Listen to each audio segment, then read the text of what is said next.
들어갈까요? 예. 네. 근데 이거 아이디어 신선했잖아. 바꿔보는 거. 그래요. 그래요. 네, 들어가겠습니다. 네. 큐. 상스러운 영화 토크 딴지 영진공.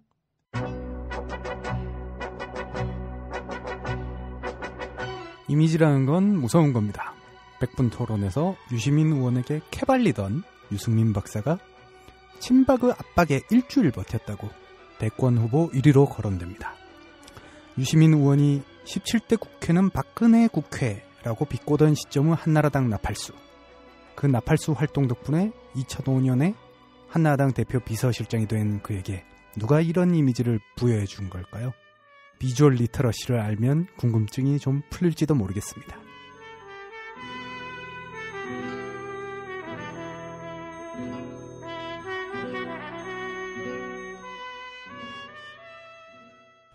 아직까지도 딴지 영진공을 잊지 않고 찾아주시는 전세계 청취자 여러분 안녕하십니까? 좋다. 그래. 좋아. 이상해. 99회까지 잊지 않고 들어주신 분들께 너무나도 감사드리며 색다른 방송을 준비해본 딴지 영진공입니다. 네, 별히 재미없는 방송. 나 진짜 머리털 빠지는 줄 알았어. 다들 준비 잘 해오셨죠? 네, 그렇습니다. 아주 재미없게 준비했어요. 탈탈 털어보니까 딱 한 회분 나오더라고. 그러니까 20분. 자, 발행 19주 차를 맞는 여기서도 이걸 하는구나. 그렇죠. 귀로 보고 눈으로 듣는 딴지 영진공은 이제 저희 방송이 1시즌으로 끝나면서 희소성 가치와 함께 막 품절되고 그러지 않을까. 그럴 일은 없겠지요. 얼마 전에 전화 왔어요. 출판사에서. 오늘 오후에 우리 조혜란 차장님께서 1,800부 정도가 나갔는데 재고가 혹시 돌아올 수 있으니까 1,500부 먼저 결제를 해주겠다고. 그 16,800원에 10%니까 뭐 이렇게 따지니까 250몇만 원 되더라고요. 그중에 우리가 선인세를 떼고 10명 정산을 하니까 골당 15만 원씩. 좋네요. 골당 15만 원씩 조만간 입금되는 걸로. 매우 좋습니다. 이거. 네. 참 여름에 시간 강사는 비수기이기 때문에 좋을지 모르겠지만 제가 그것 때문에 산 밥값을 치면 어쨌든 우리가 15만 원이라도 진다는 거에 대해서 큰 감사를. 지난 2년간의 어떤 시간들이 보상받는 기분이에요. 참 우리가 소소한 사람이. 전 제가 산 책에 BEP를 못 넘겠는데. 자, 지난 주말에 영화 좀 보셨나요? 그럴 리가 없죠. 우리는 어째 끝까지 영화 제대로 안 보고 1시즌 마무리하는 영화 팟캐스트가 될 거 같네요. 저는 IPTV로 주라기 공원을 봤습니다. 주라기 월드. 극장 안 가길 잘했다. 야, 이게 어떻게 볼만하냐, 너는. 큰 극장에서 보면 볼만하죠. 그래요? 난 유치해서 죽는 줄 알았어요, 둘이. 티라노사우루스랑 그 인디 무슨 사우루스? 그거보다도 메인 트레일러를 가지고 애완샵 그 알바생이 만든 트레일러 패러디가 있는데 그게 정말 잘 만들었어요. 한번 유튜브에서 찾아보시고요. 그건 영화에 안 나오는 거잖아요. 그러니까. 그렇죠. 자, 7월 18일 오후 4시부터 사인회를 필두로 시작되는 딴지 영진공 100회 특집 공개방송 시즌 피날레. 엄청난 경품이 쌓여 있습니다. 그렇습니다. 여러분들 많이들 오세요. 건치사랑 나라사랑 파인프라 치약 10세트. 이건 뭐 70년대 저의 감성이에요. 저의 감성 건드리지 마세요. 오늘 진행자입니다. 알겠습니다. 나는 그대의 바이라민 비타민 엔젤스 4종 3세트. 실제 꼴뚜기인지 갑오징어인지는 모르겠지만 어쨌든 자개에서 난리 났다는 오징어 대사이즈 5세트. 매너 있는 남성들의 젖꼭지 덮개 니플 커버 15세트 15개. 이거 여성용 노브라 착장은 안 되나요? 돼요. 감사합니다. 된답니다, 여러분. 이거 원래 여성용 아니에요? 둘 다 공룡입니다. 그렇군요. 그래, 노브라에 니플 커버만 하면 훨씬 더. 그래요. 자, 전원 증정의 길이 빛나는 친환경 산소방울 세제 오뚜팡. 경품을 받아도 2차 갈 때 뺏길 위협에 처할 수 있는 숙취 해소제 풀리고 5세트. 이건 풀어야죠. 이거는 필히 2차 참석한 분들에게 나눠드릴 것이다. 그래요. 자, 딴지 영진공 의리의 엠푸드도 함께 해주시고 네. 도서출판 푸른숲이 후원하는 도서와 성한당 출판사가 후원하는 도서도 경품에 마련되어 있으니 다들 즐기는 마음으로 오시기만 하면 됩니다. 아, 그리고 아니 어차피 의리 할 거면서 왜 이렇게 꼭꼭 씹어 말해? 저의 트레이드마크 아닌가요? 물론 벙커원 음료 구매라는 눈치 강매도 있으니까 알아서 유의들 하시고요. 그렇습니다. 아울러 저희 오프닝 공연은 박근홍님이 함께하는 그룹 ATBT에서 맡아주시기로 하셨습니다. 네, 근데 이게 어쿠스틱으로 해서 어쿠스틱으로 2인조로 출정을 하신답니다. 좀 뭔가 아쉽네요. 그리고 오늘 박근홍 씨를 만났어요. 자신들은 그냥 뒤풀이 참석해서 술을 공짜로 마시겠다. 그래서 나는 공연 잘하는 걸 상정하고 네. 술 먹으러 오라고 했더니 이걸 또 이렇게 되는군요. 그 대신 자기네들은 회비 면제 대신에 자발적 후불제는 하지 않겠다. 통큰 결단을 내려주셨습니다. 자발적 후불제를 하지 않겠다. 대신 그럼 도대체 2차에서 술을 얼마나 마시려고 하시는 거지? 그렇습니다. 알겠습니다. 자, 오늘 참석한 우리를 소개하겠습니다. 네. 딴지 영진공 네 분의 주범임에도 방송을 통해 이미지를 개선해 마치 대인배인 양 비춰지게 만든 악랄한 남자. 그렇습니다. 오디오 리터러시를 이해하는 그럴 걸림 나오셨고요. 네, 그런 셈 치겠습니다. 지금 제가 진행자가 아니기 때문에 그럴 거립니다. 예. 원래 우리 박수 쳐줘. 자, 영화 음악을 통한 영화의 재해석에 독보적인 수준의 공력을 갖고 있으나 괜히 우리랑 엮여 2년간 매주 창작의 고통을 맛봐야 했고 그렇습니다. 한술 더 떠 오늘은 전당포까지 해야 하는 해비전님 나오셨습니다. 네, 해비전입니다. 반갑습니다. 자, 딴지 라디오계의 성녀임에도 개의 매주 월요일마다 이 골방에서 재미도 없는 이야기를 이겨내야 했던 놀라운 인성의 박세롬 엔지니어도 함께하고 있습니다. 안녕하세요, 박세롬입니다. 네. 자, 오늘은 우리 넷만 진행합니다. 아주 좋아요. 딴지 라디오 방송별 게시판에 올려주신 여러분의 글을 정리하면서 지난주 우리가 싸질러 놓은 똥을 치워보도록 하겠습니다. 시작하기 앞서서 영화 같은 소리하고 앉아있는가? 우리 청취자분 중에 우리 저쪽으로 외부에서 할 수 없냐고 시즌2 말씀하셨던 아직까지 저기 이메일 주소 안 남기셨거든요. 푸른숲에서 왜 9명밖에 안 오냐고. 그런 말씀 있습니다. 빨리 남겨주세요. 도서 발송을 위해 애타게 찾고 있습니다. 그렇습니다. 더 이상 이제 애타게 얘기할 수 없어요. 마지막 기회입니다. 자, 바바리아님, 미스터 DK님께 저희 공연 축하 녹음을 가장한 연애 편지를 보내시려고 하셨던 것 같아요. 역시 시대가 바뀌어서 펜팔 대신에 녹음 파일로 하시나 봐요. 미스터 굉장히 DK 길어요. 그리고 정성이 가득합니다. 그러니까요. 잘 들었습니다. 예. 자, 액조님께서는 대전시 니은 이응 도서관 어딘지 모르겠어요. 대출 인증을 해주셨고요. 우리의 노림수와 달리 딸랑 한 권만 입고됐나 봐요. 아무튼 감사합니다. 이게 여러 번 이렇게 빌려가고 이러면 한 권 더 들어올 수도 있는데 가족을 동원해서 계속 바꿔가면서 로테이션 대출 권장하고요. 그렇습니다. 베타 테스트 라이프님, 저희 때문에 사이트 가입까지 해주셨다니 송구하네요. 아유, 감사합니다. 그래도 기왕 가입하신 거 하이피델리티나 다른 게시판도 논일고 해보세요. 맥주왕님, 제가 말씀드렸듯이 껄림은 언제나 모욕감을 드리고 있는데 여러분이 못 느끼시는 거예요. 이 인지 부조화의 간극을 좁히기 위해 여러분이 스스로 껄림이 좋은 사람이라고 자위하고 있는 겁니다. 현실을 자각하셔야 돼요. 그렇습니다. 게다가 못 들을 게 있다가 또 정주행까지 하고 그러세요. 1회부터 아니 1, 2회가 시즌2 하면 내 씨발 함장 자를 거라고 지금 지가 이러는데 너 안 잘러 씨. 죽을 때까지 달고 갈 거야 내가. 맥주원이 1, 2회가 어색하지 않다. 이런 이거를 볼 때 껄림에 대한 인지 부조화가 확실하다. 맞다. 할 수 있는 거죠. 그렇다. 아니, 완전히 우리의 어떤 세뇌에 넘어가셨다. 쉽지 않다. 너무 감사합니다만 시간 아까우실 텐데. 아무튼. 내가 이번 주말에 맥주왕님 여자친구 꼭 볼 거예요. 아무튼 IT 서비스 창업 축하드리고요. 승승장구해서 멋진 스타트업으로 업계 전설로 남으시길 바랍니다. 그렇습니다. 신샘님, 인생의 영화로 블레이드 러너를 꼽으셨어요. 합쳐서 100번은 더 보셨을 거라고. 더불어 그리스 사태에 대해 정리한 새가 날아든다 팟캐스트 860회도 정리해 주셨네요. 거의 녹취 작성하시듯이 하셨어요. 되게 길어요. 그래서 덕분에 그 팟캐스트를 듣고 있지는 않지만 잘 읽었습니다. 감사합니다. 신샘님도 사실 저희가 현 무한단물 그렇죠. 전 공황장애님 섭외처럼 한번 모시고 싶었는데 거리가 있어서 그렇습니다. 아쉽게 무산됐습니다. 아까운데 꼭 언젠가 시간도 그렇고 아깝습니다. 병신프레디님, 연평해전과 소수 의견을 보시고 감상평을 적어주셨습니다. 두 영화 모두 별로셨나봐요. 물론 연평해전이 좋게 감상평이 나올 리는 만무합니다, 여러분.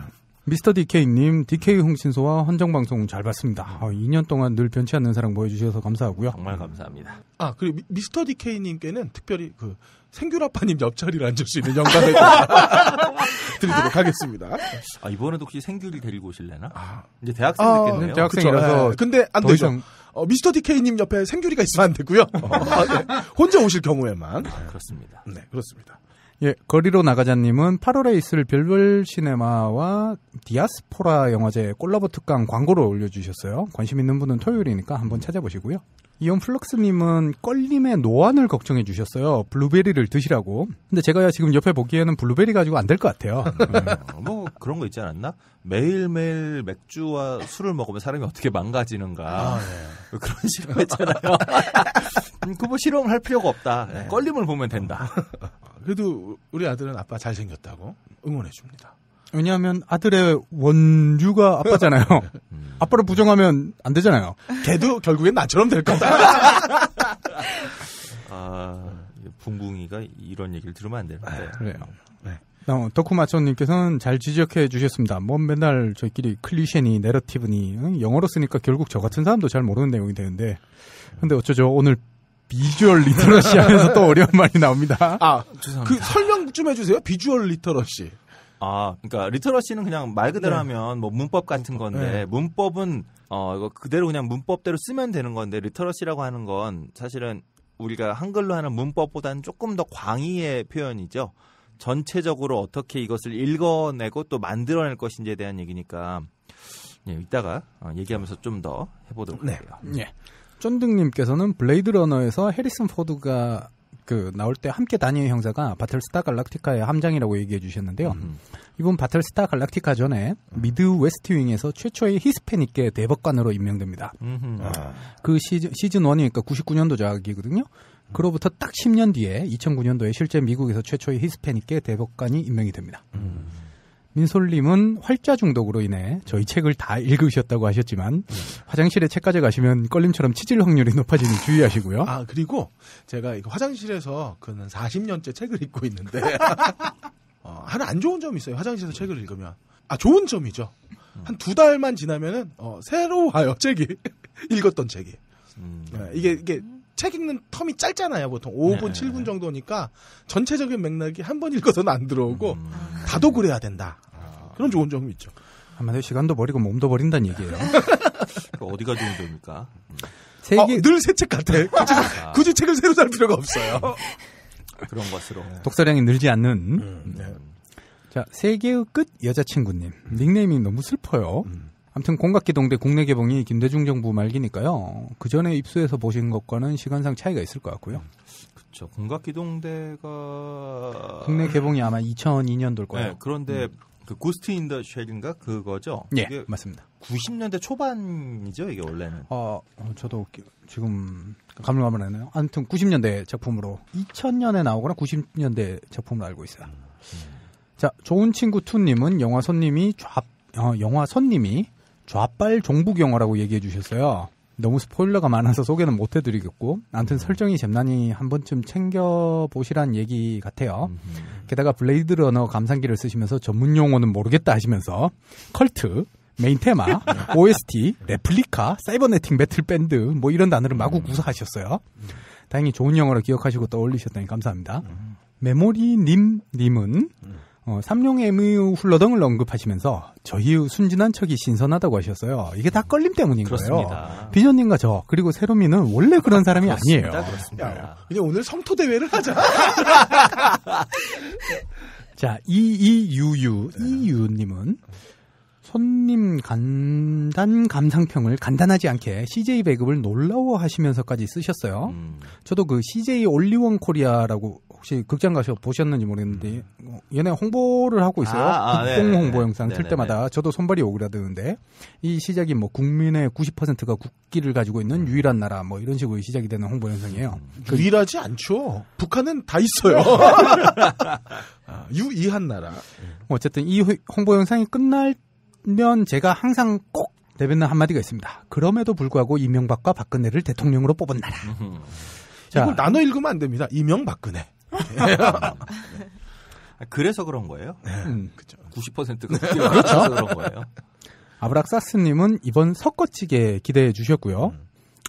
보시다시피 초반 몇 분부터 이미 막장으로 흘러가고 있어요. 좋은 현상입니다. 출장 갔다 와서 시차 적응 후에 우리 게시판에 글을 남겨주시다니 정말 열혈이세요. 감사합니다. 참, 절필 선언은 참, 떠올랐네. 두고 회자돼. 왜 그러세요? 호를 하나 줘드릴게요. 절필 암락이라고. 절필 암락 선생. 자, 까미유 랑그레이님은 순수 포도즙이 순수 딜도즙으로 보인다는 짤방과 함께 사일런트 메비우스 동영상도 걸어주셨네요. 감사합니다. 제가 이거 보면서 뭐가 하고선 밑에를 볼 때 다시 올라오니까 진짜 그렇게 보이네. 자, SCB69 왜 69이죠? 글쎄요. 뭐 아무튼 저희 책 구매 인증까지 해주시고 또 부인께서 도서관 사서시라고 19금 권장도서로 추천하신다고 감사합니다. 예. 사서시면 그 주변 다른 도서관들도 연락을 해주시고. 자, 딴지고스틴님의 글 중에 제가 최초로 이해한 글이 나왔어요. 그것도 2개나. 터미네이터 제니시스의 궁금점이랑 엑스마키나 후기를 올려주셨는데 제가 느낀 궁금증이랑 흡사해서 무척 공감할 수 있는 글이 됐습니다. 감사합니다. 저거 할 때 좀 이렇게 편하게 글 써주시지. 자, 미노루님은 역시나 일본계의 마스터답게 추천하시는 사이버펑크 애니 몇 개를 알려주셨어요. 개인적으로 전뇌 코일이 기대됩니다. 감사합니다. 80년대 것도 있대요. 미노루님은 이제는 하이피델리티의 한 축이 되셨어요. 그러니까 코너를 만드셨더라고요. 아예. 미노루님이 걸신 그 게시판에 세롬이라는 어떤 음식점을 들렸대요. 부산에 있는. 근데 거기가 이름 때문인지 망했다고.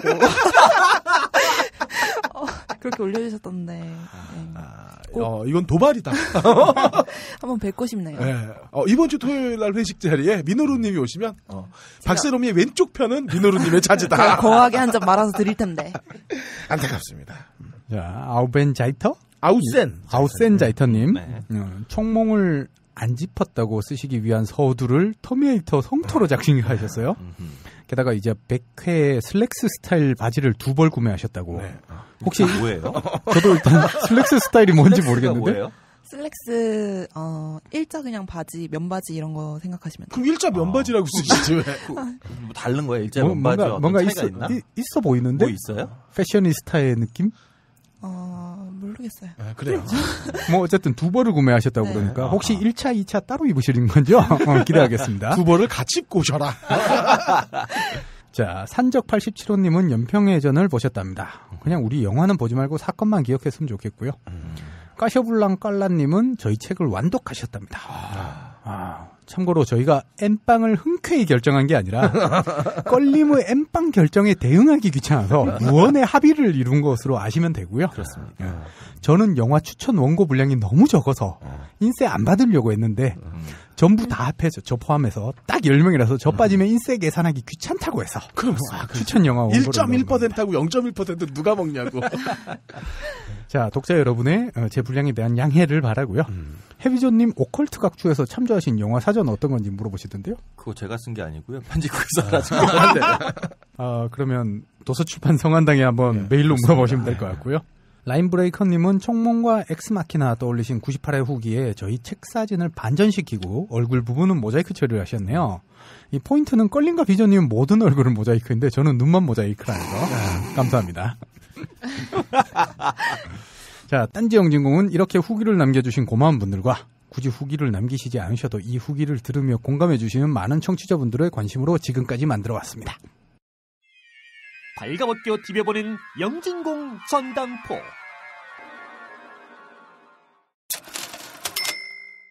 자, 해비전님 전당포 가시죠.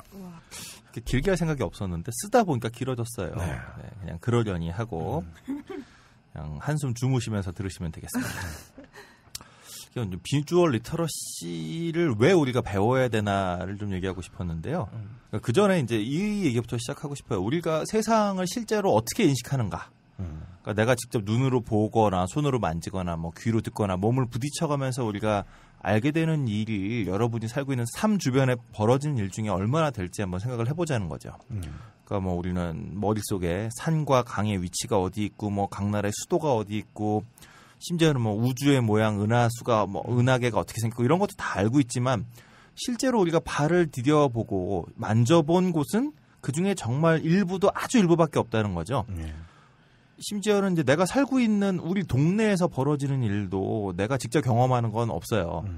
그러니까 우리 동네에서 벌어진 일도 뭐 신문에서 보든지 TV에서 보든지 책을 통해서 보든지 뭐 인터넷 뉴스를 보든지 그것도 아니면 뭐 우리 엄마가 우리 와이프가 우리 동생이 그런 일이 있었대라고 얘기를 해줘야 아 우리 동네에서 그런 일이 있었구나. 내가 직접 경험하는 일은 매우 적고 실제로 우리가 세상을 인식하는 것은 미디어라고 하는 창을 통해서만 우리가 인식을 한다는 거죠. 근데 우리는 미디어를 통해서 세상을 알고 있음에도 불구하고 마치 내가 세상을 다 경험해서 아는 것처럼 내지는 정말 세상 일을 다 알고 있는 것처럼 느끼고 살고 있다는 거예요. 그러니까 우리가 이런 얘기할 때 보통 이제 실질 문맥률이라고 얘기를 하잖아요. 책은 읽을 줄 알아도 그 맥락을 이해 못하는 경우. 어떻게 보면 우리도 참 많은 문맹자들과 함께 혹시 우리도 문맹일지도 모른다고 생각이 드는 게 우린 문맹 맞죠. 비조님 얘기할 때 우린 자잖아요. 그래요. 이제 주무시면 되고요. 근데 우리가 이제 이렇게 말을 세상에 우리가 알고 있는 지식의 대부분이 미디어라고 하는 창을 통해서 배웠다는 것임에도 불구하고 우린 또 그런 얘기 하잖아요. 뭐 미디어라고 하는 게 결코 그렇게 투명한 게 아니야. 특히 뭐 이제 조중동 이런 얘기 할 때마다 그 매체가 어떠한 진영에 속해 있고 어떠한 사회나 정치, 경제적인 맥락 안에 있느냐에 따라서 자신이 보고 싶은 거 혹은 보여주고 싶은 내용으로 세상을 그리고 그 세상을 우리는 읽고 있다는 거죠. 그래서 쉽게 뭐 비판적으로 미디어 봐야지 그냥 고지고대로 믿어서는 안 된다라고 쉽게 말을 하는데 쉬운 일이 아니라는 거예요. 왜냐하면 우리가 알고 있는 세상사에 대한 지식과 사고방식, 정보 다 미디어를 통해서 획득한 것인데 그리고 그 미디어를 통해서 획득된 내용을 재구성하면서 우리가 세상을 이해하고 있는 것인데 그러면서 한편으로는 미디어를 비판적으로 봐야 한다. 이게 활자매체라면 또 미디어라도 여러 가지 있잖아요. 미디어도. 근데 활자매체라면 내가 읽고 싶은 속도로 읽을 수 있잖아요. 그러니까 행간을 고려할 수 있는 시간이 있단 말이에요. 그래서 읽으면서 다시 한번 몇 번씩 곱씹어서 읽어보면서 왜 어째서 이런 식으로 설명을 한 것인지 저자는 누구고 이 저자는 어떠한 배경을 가진 사람이고 이 사람이 해왔던 글들은 어떤 거였고 그래서 그런 것들을 고려해볼 때 이 사람이 지금 쓴 이 글은 이런 의미였겠구나. 겉으로 보이는 거 이외에도 이제 그런 행간을 읽을 수가 있는데 사실 영상이나 음성은 조금 달라지죠. 음성만 해도 또 여러 번 반복해서 보면 달라지겠지만 미디어의 경우는 특히 영상 미디어의 경우는 반복해서 보더라도 영상 미디어라는 것이 가지고 있는 특수한 문법들을 우리가 이해하지 못한 채로 그냥 보면 이게 눈에서 움직이고 있는 것이기 때문에 그런가 보다라고 우리의 비판력이 훨씬 축소되거나 왜곡되기 쉽상이라고 하는 그런 거죠. 또 하나 글을 읽을 때 우리가 행간의 의미를 읽을 수 있는 까닭은 좀 전에 말씀드린 것처럼 우리가 글을 읽을 때는 누가 어떻게 쓴 글인지를 미리 알고 그것에 따라서 글을 읽는 것에 대해서 어렸을 때부터 배워왔어요. 또 글을 그냥 읽는 게 아니라 내용을 이해하는 독해한다라고 그러죠. 독해하는 방법을 사실 유치원 때부터 꾸준히 배워왔죠. 이제 우리 애가 지금 유치원에서 숙제로 뭐 이런 거 와요. 부모님과 함께 책을 읽은 다음에 주인공은 누구였나요? 뭐 주인공은 뭘 했나요? 뭐 이런 걸 이제 물어보라고 하는 그런 게 이제 숙제로 오는데 이걸 왜 하냐면 그걸 통해서 우리가 그냥 글만 읽은 것이 아니라 그 글의 내용을 이해하고 과연 하고자 하는 이야기가 무엇인지를 아이가 스스로 깨칠 수 있게 이제 하는 방법을 배운 거죠. 그러니까 쉽게 말해서 그냥 단순히 한글의 문법을 배우는 게 아니라 한글을 어떻게 독해해야 할 것인지를 배우는 과정인 거죠, 아이가. 그러니까 유치원 때부터 우리는 글로 읽는 리터러시를 배우게 되는 거예요. 근데 문자화된 기록은 이렇게 해서 배우는데 실질적으로 영상에 대해서 우리가 한 번도 이런 식으로 배워본 적이 있냐는 거죠. 영화를 읽고 이 영화가 하고자 하는 이야기는 뭐냐, 뭐 왜 그렇게 생각하느냐. 그러니까 왜 아이한테도 그 주인공은 누구였니, 왜 그렇게 생각하니, 뭐 이런 거 쭉 물어보게 쪽지 오거든요. 야, 이건 되게 재밌는 경험이 하나 있는데 그 행간의 의미에 관련해서 우리 큰아들이 유치원 때 숙제가 있었어. 엄마와 아빠에게 주말에 엄마는 무엇을 할지 하시는지 아빠는 무엇을 하시는지 여쭤보세요라는 이렇게 종이를 받아왔거든. 우리 아들이 엄마한테 받아오고 아빠한테도 종이를 한 장 주면서 아빠 주말에 뭐 할 거야? 그래서 아무 생각 없이 1번부터 이렇게 번호가 쭉 있길래 와우.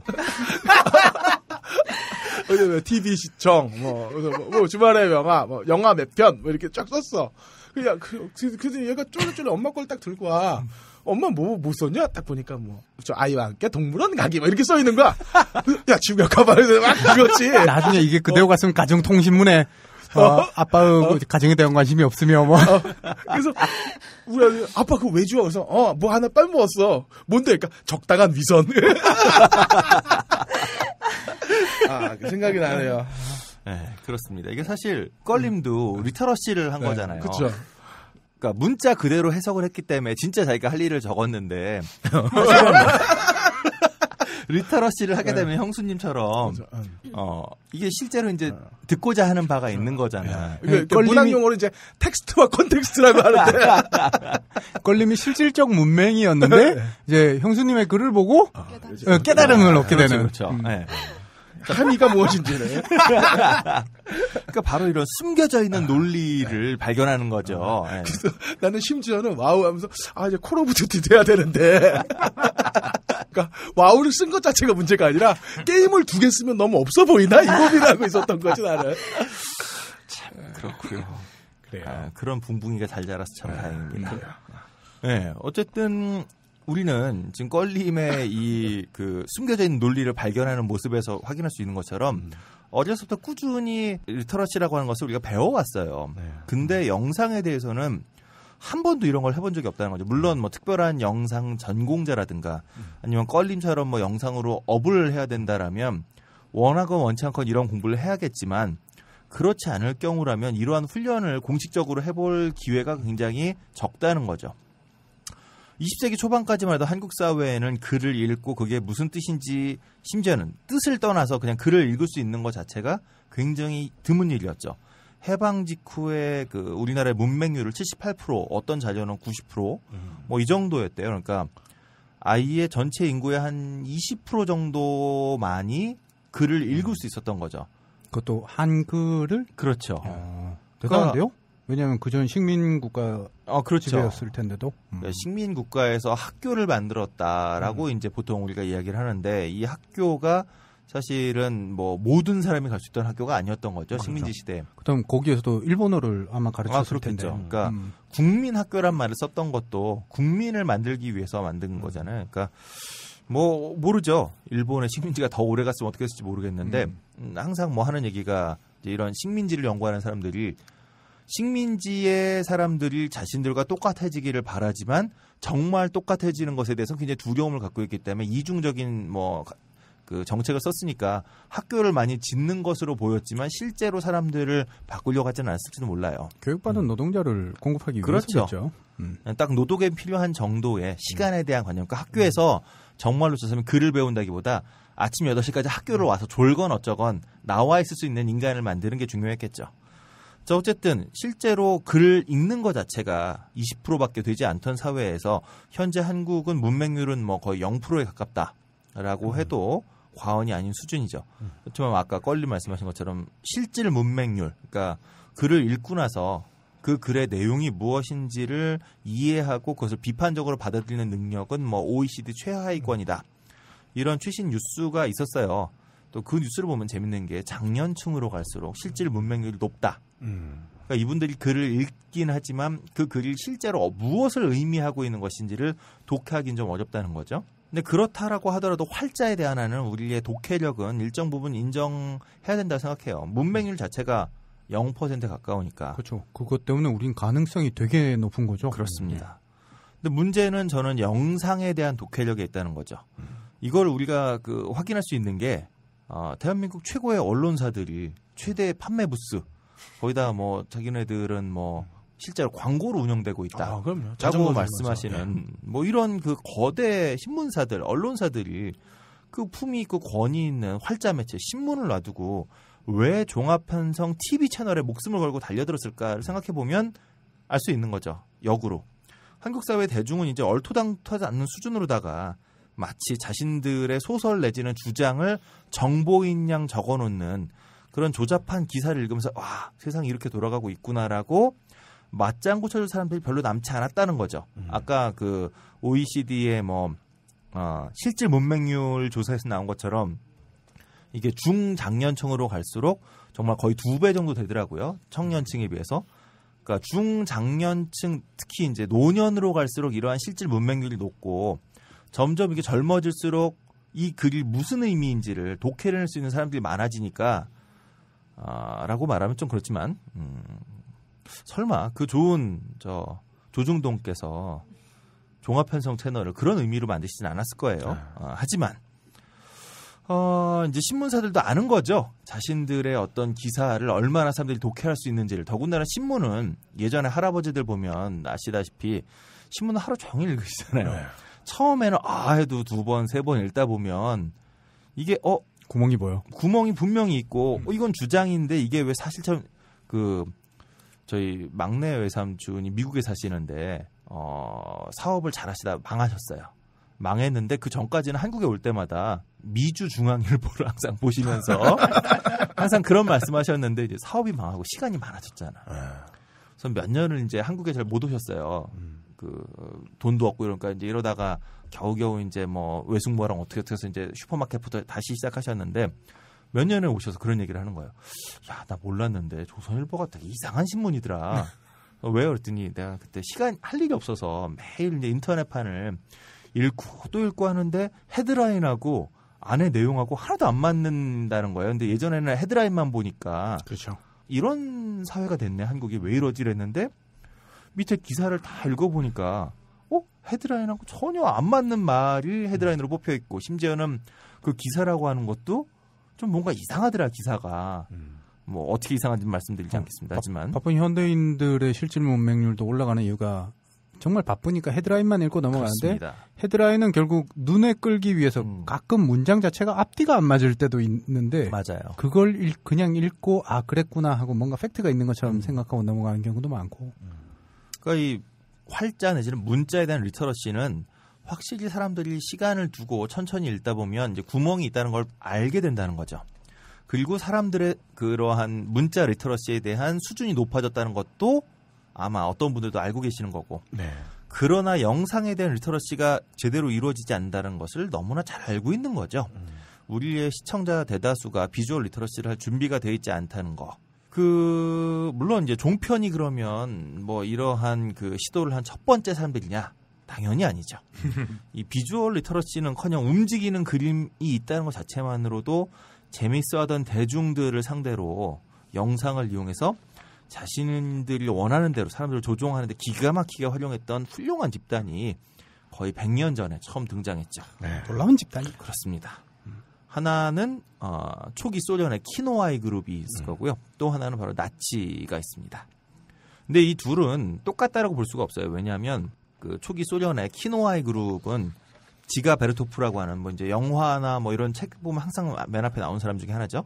이 베르토프가 사물을 제대로 바라볼 줄 알아야 된다가 이 사람의 모토였고 세계를 냉정하게 볼 수 있도록 도와주는 게 카메라고 카메라를 통해 세상을 보는 법을 대중에게 알려야 된다가 이 사람의 목표였어요.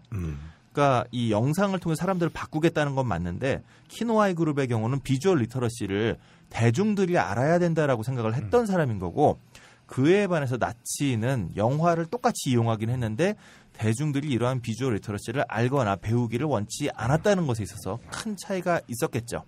나치는 정말 수많은 프로파간다 영상을 만들어냈는데요.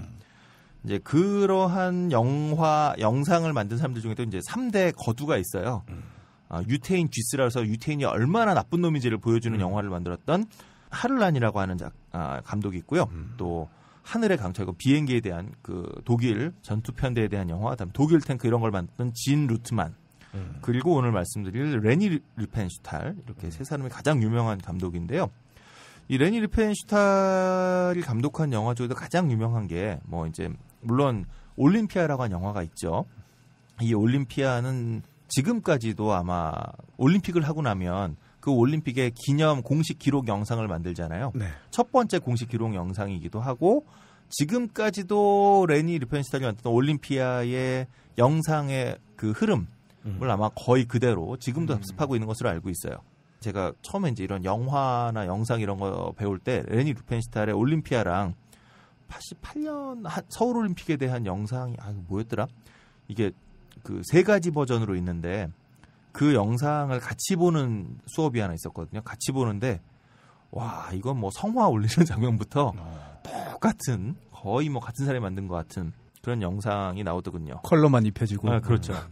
배경만 좀 다르고 결정적인 순간에 마라톤 장면 나오고 뭐 이런 것까지 뭐 그러한 지금까지도 어떤 표본이 될 만한 영화를 만든 사람인데 이 사람의 영화 중에 가장 유명한 건 올림피아와 함께 뉘른베르크라고 하는 도시에서 벌었던 4일 동안의 나치 전당대회를 담은 다큐멘터리 영화 의지의 승리. 이 영화를 이제 최고작으로 꼽습니다.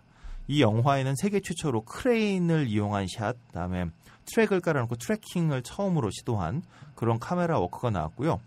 그 로우 앵글을 구현하기 위해서 이 전당대회 행사장에 바닥을 파고 거기다가 카메라 앵글을 설치해서 극도의 로우 앵글도 구현했고요. 또 크레인을 이용해서 멋진 부감샷을 만들어내기도 하고 이 부감샷과 좀 전에 말씀드린 로우 앵글을 막 교차하면서 관객들의 어떤 시선을 압도하는 이런 효과를 만들어냈죠. 뭐 의지의 승리가 어떤 영화인지 모르시더라도 스타워즈 에피소드 5의 제국군을 사열하는 장면 혹은 스타워즈 에피소드 4에서 레아 공주가 왜 한 솔로하고 루크 스카이워커한테 왜 훈장 주는 맨 마지막 장면 있잖아요. 요 두 장면은 의지의 승리에 나오는 장면들하고 똑같습니다. 심지어는 저기 조니 윌리엄스가 일부러 바그너의 음악하고 거의 유사하게 만든 음악까지 그러니까 의지의 승리를 그냥 컬러로 바꿔놓았다라고 해도 별 문제가 없을 정도로 똑같은 장면이 등장하죠. 그러니까 어떤 승리 그리고 그 압도적인 인파 그리고 그 인파가 사열하는 모습 이런 거를 보여줄 때 지금도 이제 여전히 참고될 만한 그런 영상을 만들어낸 그런 영화라고 할 수 있습니다. 그 잠깐 레니 르펜슈탈이라는 감독을 조금 소개하자면 이분이 원래 무용을 하셨던 분이고요. 배우로 활동하셨던 분이에요. 그래서 헐리우드에도 진출할 뻔하셨던 그런 미녀 배우십니다. 근데 이 레니 르펜슈탈이 그 우연히 히틀러의 정치 집회에서 연설을 봤대요. 그러고서 이제 귀하의 그 연설을 해서 많은 감명을 받았다. 그리고 나는 예술을 하는 영화를 만드는 사람이 당신과 만나고 싶다라고 이제 편지를 보냈대요. 근데 답장이 없어서 르펜슈탈이 그 당시에 이제 어떤 새 영화를 찍기 위해서 아일랜드인가 어디로 이제 해외로 촬영을 나가기로 했었는데 그리고 촬영을 하러 가는 배를 타러 가는 기차 안에서 기자들과 이번 영화에 대해서 이제 주연 배우로서 어떤 영화다라고 소개하는 그런 기자회견을 기차에서 하는 그런 이벤트를 준비해 놨는데 막 기차를 타려는 순간 히틀러의 비서진이 온 거죠. 총통께서 만나고 싶어 하신다. 편지를 늦게 받구나. 뭐 그랬는지 아니면 받고도 씹었는데 뭐 야, 리펜슈탈이 누구야? 그러다가 사진을 보고서 그랬는지 뭐 모르죠. 이쁜데? 그러면서. 그 리펜슈탈이 실제로 헐리우드 진출을 모색하면서 갔을 때 이 사람이 헐리우드를 질색을 했던 것 중에 하나가 헐리우드에서 만났던 그러니까 미국 기자들이 다 그때만 해도 미국과 뭐 독일 척을 지기 전이니까 당신 진짜 히틀러의 애인이냐 이것만 맨날 물어서 나의 작품에 대해서 물어보지 않아서 막 짜증내고 미국 기자들은 만나고 싶지 않다 뭐 이런 식의 얘기를 했을 정도였으니까 헐리우드는 100년이 지나도 똑같네요. 그렇기도 하고 뭐 진짜로 뭐가 있었나 싶기도 하고 뭐 몰라요. 어쨌든 저쨌든 그래서 그 르펜슈탈이 그 모든 기자회견을 취소하고 히틀러를 만나러 갑니다. 그리고 그 영화 촬영을 캔슬하고 히틀러와 이제 의기투합해서 영화를 만들기 시작하죠. 근데 사실 괴벨스가 되게 반대했대요. 여자가 무슨 영화 감독을 하냐 이러면서 야, 예나 지금이나 참 뭐 그 시절은 그럴 수 있다고 생각은 되지만 괴벨스는 자기 밥그릇 도 걱정해서 그러지 않았을까 하는 생각도 들고. 그럴 수도 있죠. 예. 어쨌든 괴벨스의 반대에도 불구하고 히틀러가 밀어줘라 한마디에 정말 물심양면으로 밀어줬고 그래서 의지와 승리 그리고 올림피아 이런 영화 역사상 가장 놀라운 프로파간다 작품을 쏟아내게 됩니다. 올림피아가 굉장히 이제 르펜슈탈이 슬퍼했대요. 원래 가장 절정의 순간에 독일 선수가 마라톤 우승하기를 바랬는데 갑자기 일본에서 손기정이 우승을 해서 그래서 하이라이트로 워낙은 그 마라톤을 쓰려고 하다가 마라톤이 좀 중간으로 왔다는 그런 얘기도 있어요. 어쨌든 전후에 리펜슈탈은 전범 재판에 회고가 됐죠. 근데 이 회부된 곳에서 나는 정치 프로파간다 영화를 만든 게 아니라 새로운 영상미학을 실험하고 싶었다. 예술을 했다라고 주장을 했고 전범 재판소에서 그녀의 주장을 받아들여서 무죄로 풀려납니다. 물론 뭐 리펜슈탈은 히틀러와 좀 전에 말씀드린 것처럼 나치의 전폭적인 지원하에 의지의 승리에 36대의 카메라를 돌렸어요. 당시에. 야, 이거는 그 뒤로 몇십 년 동안도 없을 기록인 것 같아요. 그렇죠. 제가 알기로 60몇 년에 그 슈퍼볼 기록 영화를 만들 때 18대의 카메라를 촬영해서 TV 방송 최초로 가장 많은 그 카메라 촬영한 걸로 막 유명하거든요. 근데 그 60년대거든. 근데 30년대에 36대의 카메라를 촬영했다면 이건 뭐 정말 각자 필름 하나씩 다 끼고. 근데 그렇죠? 이게 또 생방송은 또 다른 게 생방송은 중계차가 수용할 수 있는 카메라 대수에 한계가 있어요. 그러니까 보통 하나에 데크가 하나 물리잖아요. 그렇기 때문에 만약에 18대가 들어오면 중계차가 4-5대가 들어와서 그것들을 받고 있는 4-5대의 중계차를 또 하나가 받아주는 좀 되게 복잡한 시스템이 구성이 되는 거죠. 근데 뭐 어쨌든 물량만 있으면 또 가능하긴 그렇죠. 가능하죠. 이것도 똑같은 거지 뭐. 그렇죠. 데크 대신에 이건 필름을 36개 꽂아야 되는 거니까. 아, 근데 이건 이제 편집을 할 수 있는 기간이 있으니까 그렇죠. 그건 좀 다른 부분. 그건 좀 다르겠죠. 근데 더 중요한 건 그 18대로 촬영을 했는데 거기서 중요한 장면 하나를 놓쳐갖고 그게 또 화제가. 네. 근데 보강 촬영이 불가능한 거죠. 그렇지, 이미 전당대회 끝났으니까. 슈퍼볼. 이 전당대회는 36대로 촬영했는데 이것도 역시 놓쳤는데요. 그래서 나치가 어떻게 했냐면 똑같은 전당대회 장소에 똑같이 인파를 다시 모아놓고 추가 촬영을 하게 해줬어요. 아, 그럼 이건 무죄 주면 안 되지. 그러니까 뭐 이게 어마어마한 지원을 받았다라고 할 수 있는 거죠. 근데 뭐 의지의 승리라는 이 영화 자체에 대해서 인터넷에 정말 많은 자료가 있고요. 1시간 50분 정도 되는데 유튜브에 전편이 다 올라와 있습니다. 네. 한글 자막 버전도 있으니까 참고하시면 좋겠고요. 개인적으로 DVD를 전 가지고 있는데 수업 시간에 이 영화를 보여줄 때 꼭 그 인터넷판을 틀어줍니다. 네. 이 DVD는 그냥 그 영화에 나온 자막만 그리고 말만 그대로 번역을 했어요. 이게 이 사람이 누구고 왜 이 연사를 하는지에 대한 설명이 없는데 어둠의 경로에서 다운받아 보시면 어떤 분이 그걸 다 각주를 달아주셨어요. 덕후분들이 만드는 거예요. 네. 기가 막히죠. 그렇습니다. 그 과거에 하우스 예, 그 네이트 자막팀이었나요? 그분들 보면 진짜 대단했던 게 그 빠른 말 속에 역주를 다 붙여줘요. 그러니까. 네, 색깔 달리해서. 의학팀 붙고. 요즘 왕좌학 게임도 특정 지명이랑 이런 것들 다 일일이 컬러 넣어가지고 다 넣어서 열심히 만들어주시더라고요. 그러니까요. 잘 보고 있습니다, 여러분들. 이게 집단지성의 힘이죠. 그렇습니다. 이러한 훌륭한 분들이 있기 때문에 케이블 방송에 자막을 보면 뭔가 굉장히 빠져있고 뭐 그런 느낌도 들죠. 이분들을 케이블 방송에서 이렇게 해야 되는데. 네, 하기도 합니다. 아, 그래요? 네. 그쪽 분야에 뛰어나신 분이면 대부분 외주사들이 좀 어느 정도 투자를 하겠다 하면 할 텐데. 근데 이게 다른 게요. 자기가 관심 있고 좋아하는 분야에 대해서 하는 거를 하다가 별로 관심이 없는 분야로 가게 되면 또 예전만큼의 퀄리티가 안 나오기도 합니다. 네. 그렇죠. 그리고 사실 이게 집단지성인 게 그렇죠. 한 분이 하시는 게 아니잖아요. 미드 자막은 사실은 그 팀 안에서 여럿이 돌려보면서 붙이는 거기 때문에. 근데 그거는 이제 아주 유명한 작품의 하나고요. 보통은 이제 이런 거죠. 유희가 노동이 되는 순간 퀄리티가 달라질 수 있다. 그렇죠. 그렇죠. 자, 어쨌든 이 괴벨스는 히틀러의 연설을 정말 환상적으로 만든 걸로 유명해요. 그러니까 괴벨스가 항상 히틀러가 연설하기 전에 앞에 쫙 연설을 한 다음에 바로 히틀러가 올라오는 게 아니라 그 전에 나치 깃발을 들고 있는 그 수천 명의 깃발 부대가 한 번 쫙 휩쓸고 가요. 그 타이밍이 주로 해가 막 뉘엿뉘엿 지기 시작하는 타이밍이죠. 그러면 히틀러가 딱 무대 위에 올라가는 순간은 빨간 석양이 쫙 지는 순간 그때 연설하는 것으로 되게 유명해요. 그래서 사람들이 그 분위기에 이제 더 젖어가는 거죠. 근데 이제 이거를 100% 그 당시 흑백이었기 때문에 이걸 100% 살려내지는 못하지만 이러한 것을 더욱 환상적으로 시각화를 시켰는데 수만 명의 그 당원들이 쫙 줄 맞춰 있는 모습을 크레인으로 확 위에서 훑고 있고 그 사이에 히틀러가 이제 딱 이들을 사열하고 있는 모습은 아주 극단의 로우 앵글로 접어놓은 다음에 여기에 이제 아까 얘기했던 그 깃발 부대가 지나갈 때 깃발 부대와 함께 트래킹 쫙 해서 따라가고 뭐 이런 거. 그다음에 아까 말씀드렸던 그 밑에 심어놓은 이걸로 촉촉촉 걸어가는 이 발만 클로즈업으로 잡아놓는 거 이런 것들을 막 섞어 놓으면서 거기다 또 히틀러는 사이사이에 굳게 입을 딱 다물고 이제 있는 얼굴 그것도 로우 앵글로 잡아놓은 앵글 이걸 딱딱 보여주면 아 이게 정말 너무나 많은 사람들이 히틀러에 이렇게 환호하고 물론 뭐 거짓은 아니겠죠.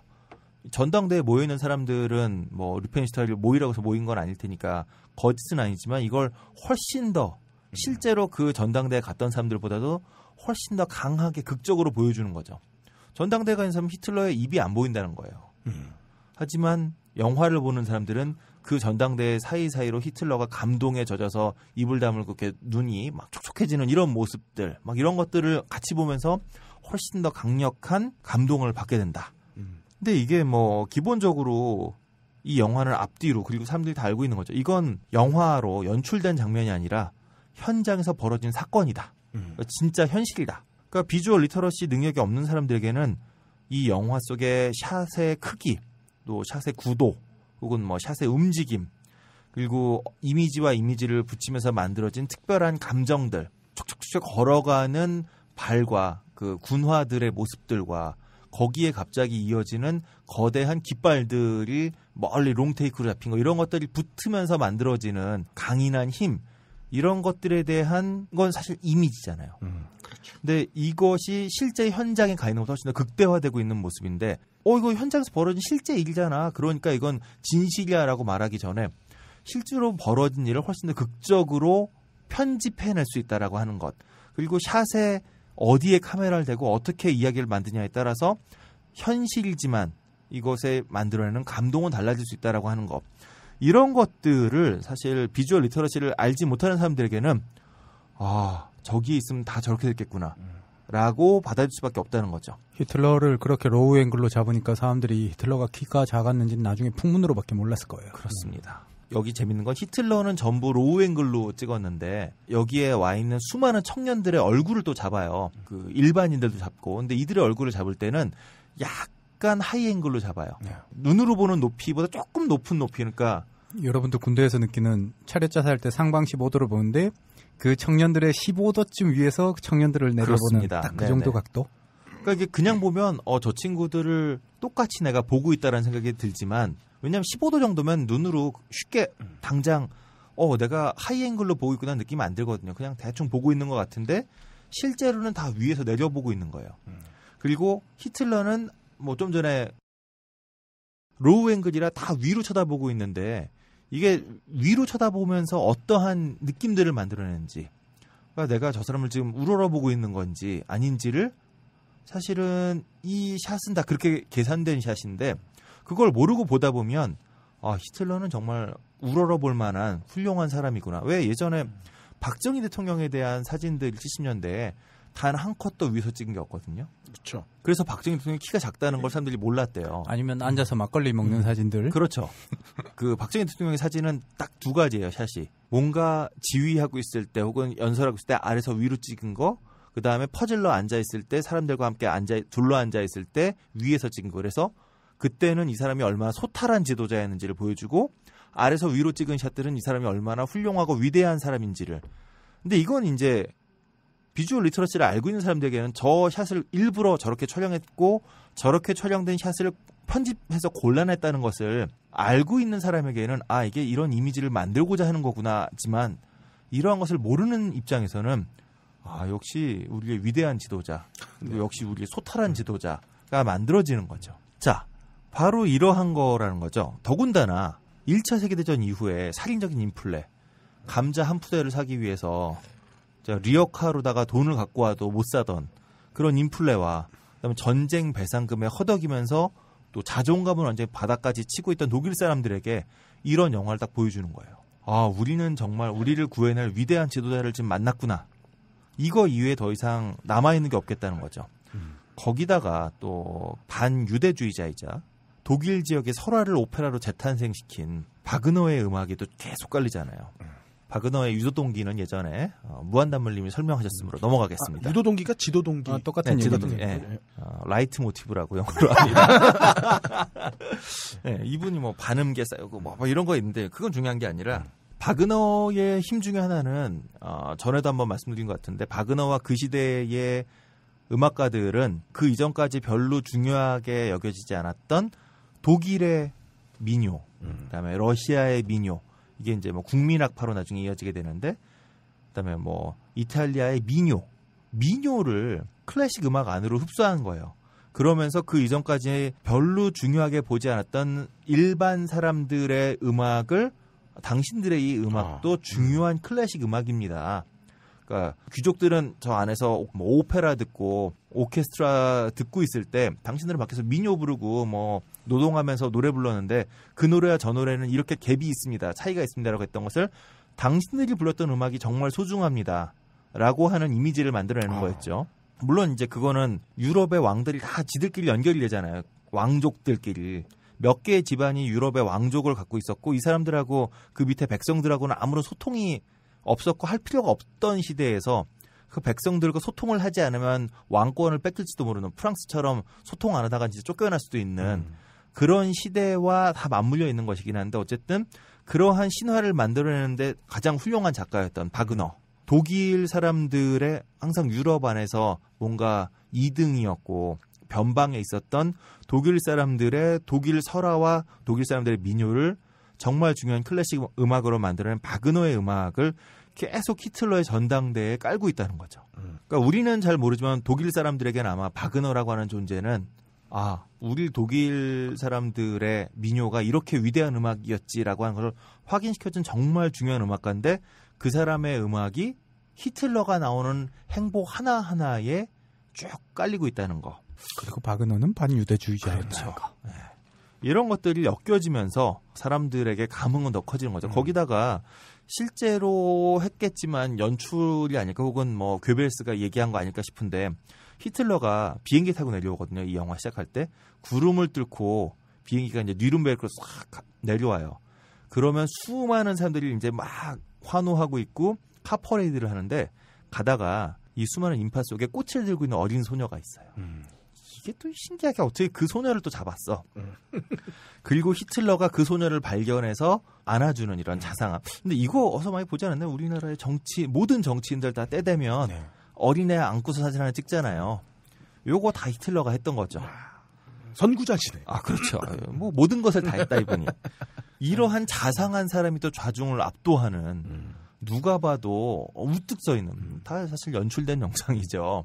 촬영을 우뚝 서게 한 거지. 물론 저 사람이 혼자 서 있었겠지만 그 뒤에 보좌관들 다 있는데 보좌관이 보이지 않게 이 사람만 연단에 딱 보이게 로우 앵글로 잡아놓은 영상을 계속 깔아주는 이 우뚝 서 있는 지도자와 자상한 아이를 안아주는 지도자의 모습이 함께 있기 때문에 우리에게는 저 사람을 만나게 되는구나.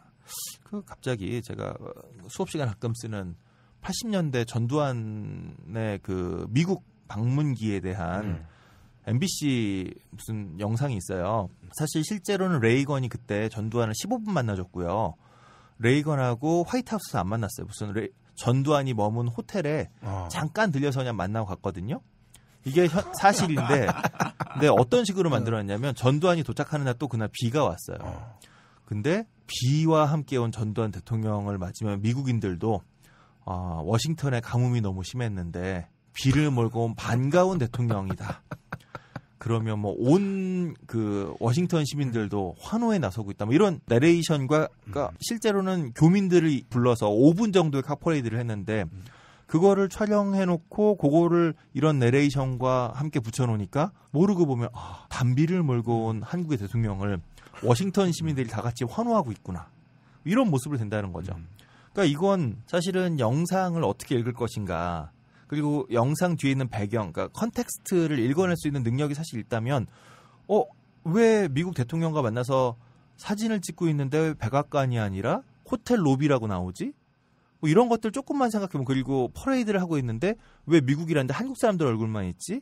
조금만 생각해보면 다 알 수 있지만 이러한 컨텍스트를 읽어낼 수 있을 만한 리터러시가 갖춰져 있지 않은 사람에겐 위대한 우리 대통령, 위대한 우리 지도자가 될 수밖에 없다는 거죠. 저는 그런 생각을 해요.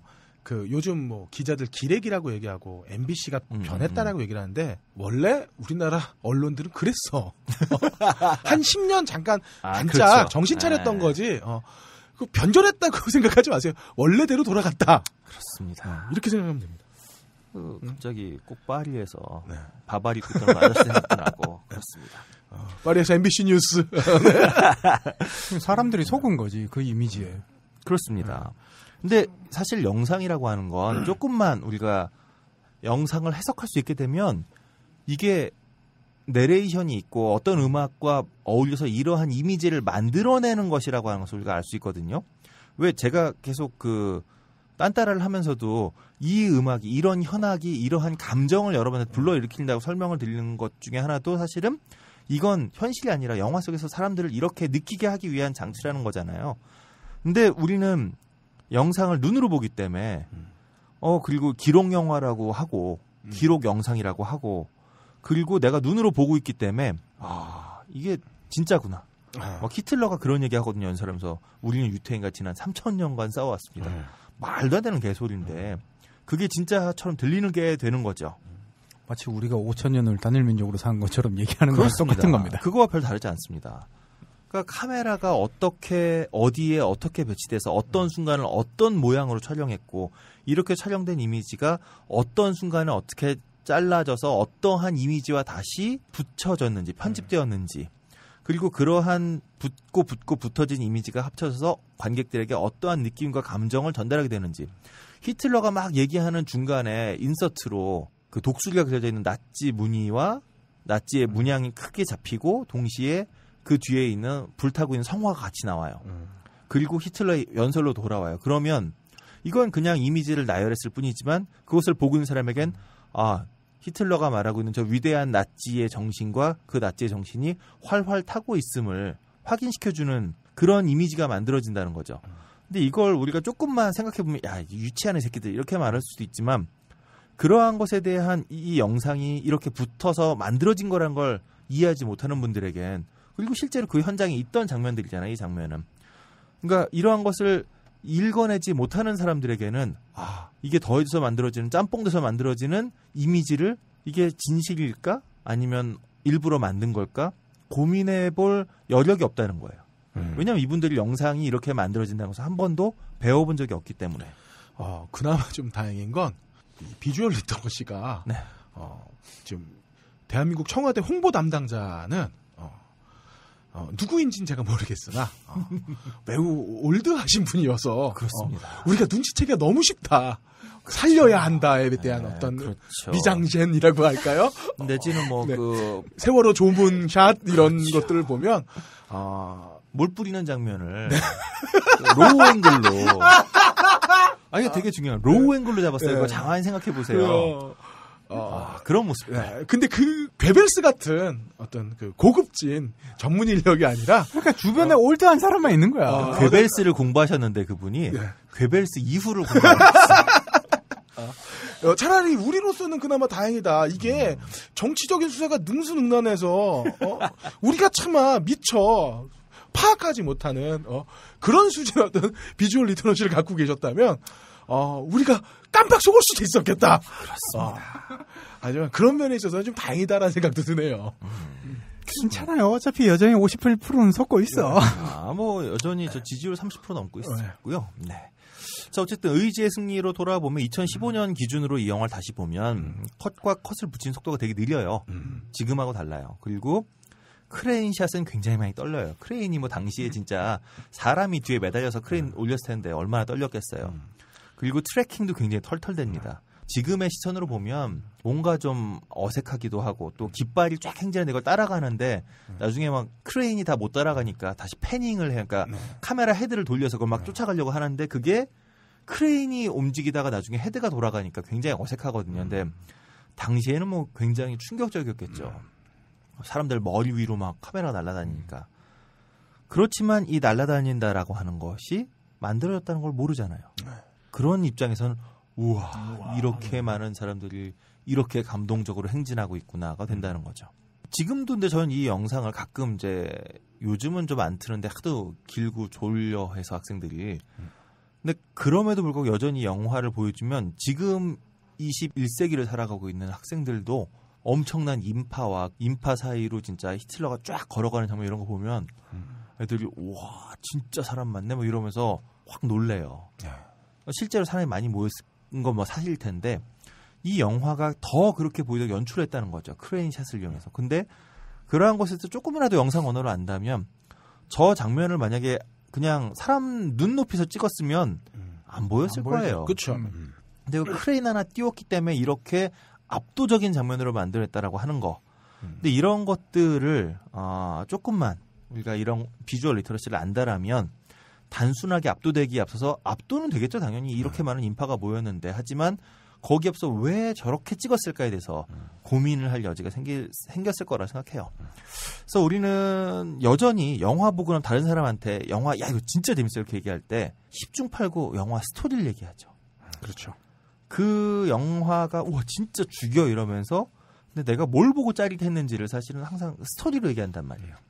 근데 사실은 그 스토리 못지않게 내가 느꼈던 짜릿함 혹은 뭐 따스함, 애로애로함 이게 스토리의 이야기가 아니라 어떠한 미장센, 어떠한 샷 혹은 어떠한 편집 이런 것들을 통해서 만들어졌는지를 얘기하는 사람은 사실 별로 없다는 거죠. 물론 뭐 가끔 깜짝 놀라는 샷들이 나오면 야 저거 어떻게 찍었을까 뭐 예를 들면 무슨 바늘구멍을 통과하는 샷. 그렇죠. 카메라가 이렇게 통과하는 거. 이런 거 나오면 CG로 만든 이런 샷 나오면 우와 신기하다 이런 건 하지만 그러한 몇 개의 샷을 제외하고 나면 우리는 다 영화를 얘기할 때 스토리 얘기하기 바빠요. 근데 사실은 스토리보다 더 중요한 건 여러분이 느꼈던 그 영화의 감흥의 상당히 많은 부분은 스토리가 아니라 그 스토리를 담아낸 영상에 있었다는 거죠.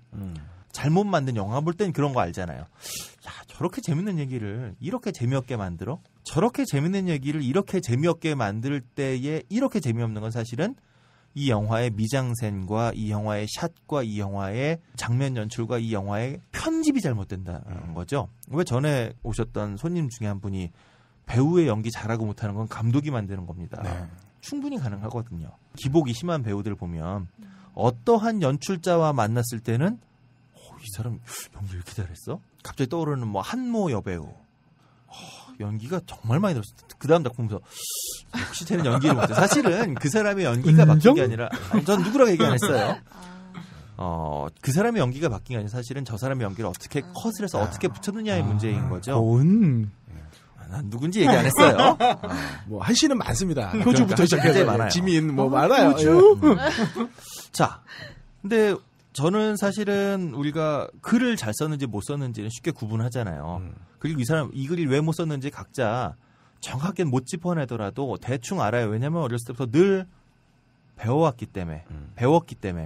근데 영상에 대해서는 좋다 나쁘다가 그냥 이야기가 이거 재미가 없었다 있었다밖에 혹은 조금 전에 말씀드린 야 얘기는 재밌을 것 같은데 왜 이렇게 재미없었지? 감독이 이상한가 봐. 근데 왜 그게 이상했는지를 사실 잘 설명을 못해요. 그건 저는 눈으로 봤기 때문에 내가 그래서 눈으로 본 거니까 이해했다라고 착각을 하는 거죠. 사실은 눈으로 봤다라고 해서 저게 왜 그렇게 느끼게 됐는지는 좀 더 다른 이야기인데 그걸 이렇게 놓치기 쉽다는 겁니다. 그리고 나치와 레니 르펜슈탈은 바로 그러한 관객들이 눈으로 봤기 때문에 당신이 봤으니까 이건 사실이야. 이게 진실이야. 라고 말할 때 이게 영상으로 만든 거잖아라고 사람들이 반박하지 않기를 바랬다는 거죠. 심지어는 사람들이 눈으로 봤으니까 이걸 믿기를 바랬던 그 착각의 힘을 믿었던 거죠. 그 영상을 통해서 특별한 정치적인 메시지를 던지고자 하는 사람들은 더더욱 이러한 영상의 이빨을 숨기려고 하죠. 왜 영화 감독들은 스타일리시한 영상을 만들잖아요. 스타일리시하다는 건 사실은 관객들이 이건 만든 거구나. 저 사람이 저렇게 카메라를 대서 특별한 장면을 만들었구나라는 걸 보여주는 건데 르펜슈탈도 그렇고 수많은 뉴스나 수많은 정치적인 영상들을 보면 그런 샷을 굉장히 많이 빼요. 놀라운 장면을 물론 사용하기도 하지만 대부분 다 굉장히 눈에 익은 익숙한 장치들을 사용해서 이야기를 풀어나가죠. 그러해 놓고선 나중에 당신 이거 프로파간다 아니야 이러면 하는 얘기가 이건 연출자의 예술적인 감각이지 이걸 정치적으로 읽어내는 것은 당신의 눈이 잘못된 거다라고 말을 하곤 하죠. 그러니까 실질 문맹률이 터무니없이 낮다라고 걱정을 하는데 저는 실질 문맹률보다 더 중요한 건 한국 사회의 시민들이 비주얼 리터러시를 좀 더 습득하는 것이 더 급한 일이 아닌가. 더더군다나 요즘은 우리가 영화가 됐건 드라마가 됐건 뭐 토론 프로그램이 됐건 다 다운받아서 보잖아요. 네. 이 얘기는 사실 우리가 시간을 맞춰서 볼 수 없다는 얘기이기도 하지만 반복해서 볼 수 있다는 기회가 열린 거잖아요. 그렇다면 우리에게 필요한 것은 이 영상들을 물론 시간이 되진 않겠지만 사실 비주얼 리터러시 배우는 거 되게 간단해요. 우리 어렸을 때 이 리터러시를 배우는 방법은 끊임없이 반복해서 읽히고 반복해서 보고 그 안에서 의미를 찾아내는 거잖아요. 마찬가지라는 거죠. 영상을 한 번 보고 우와가 아니라 어떤 영상을 끊임없이 반복해서 보고 물론 그 옆에 누군가가 이 장치는 이러한 의도로 사용됐음을 설명해 준다면 훨씬 더 속도가 빨라지겠지만 어쨌든 저는 지금 우리 사회에는 비주얼 리터러시가 좀 더 필요해졌다라는 생각이 듭니다.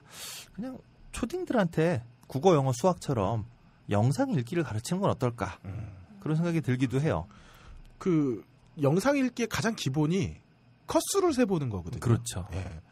그러니까 여러분들도 혹시 광고 무심결에 지나가는 게 몇 컷이나 나오는지 생각보다 한 두세 배는 많을 거예요. 그렇습니다. 컷수를 세다 보면 뭐가 보이냐면 그 커스트들이 지향하고 있는 시선이 어느 쪽을 바라보고 있는지 그래서 그들이 팔고자 하는 제품을 어떤 형태로 보여주고 있는지를 맞습니다. 보시면은 아마 차이점을 분명하게 느끼실 수가 있을 거예요. 광고도 광고고 저는 반복해서 보는 걸 정말 자기가 좋아하는 영화 있잖아요. 그렇죠. 그 영화를 컷을 세면서 보면 저 감독이 그러니까 예를 들어서 뭐 아주 단순하게 말해서 물건을 건네준다. 2번 찍은 거잖아요. 주는 사람 찍고 받는 사람을 찍는데 어떤 식으로 타이밍을 넘기면 이게 자연스럽게 물건을 받는 걸로 사실은 실제로 넘기는 것보다 사실 로스가 있게 잡아야지만 받는 사람 입장에서 그러니까 보는 사람 입장에서 물건을 건네줬구나 싶지 실시간으로 붙여놓으면 물건을 주다 튀는 것처럼 보이거든요. 사실은 그러니까 그런 식으로 영상이라고 하는 것은 만들어진 거잖아요. 만들어진 거를 컷을 쭉쭉쭉 세면서 보면 저 사람이 저기에 저 장면을 집어넣네? 근데 저게 왜 집어넣었지? 분명히 다 이유가 있는 거거든요. 그런 것들.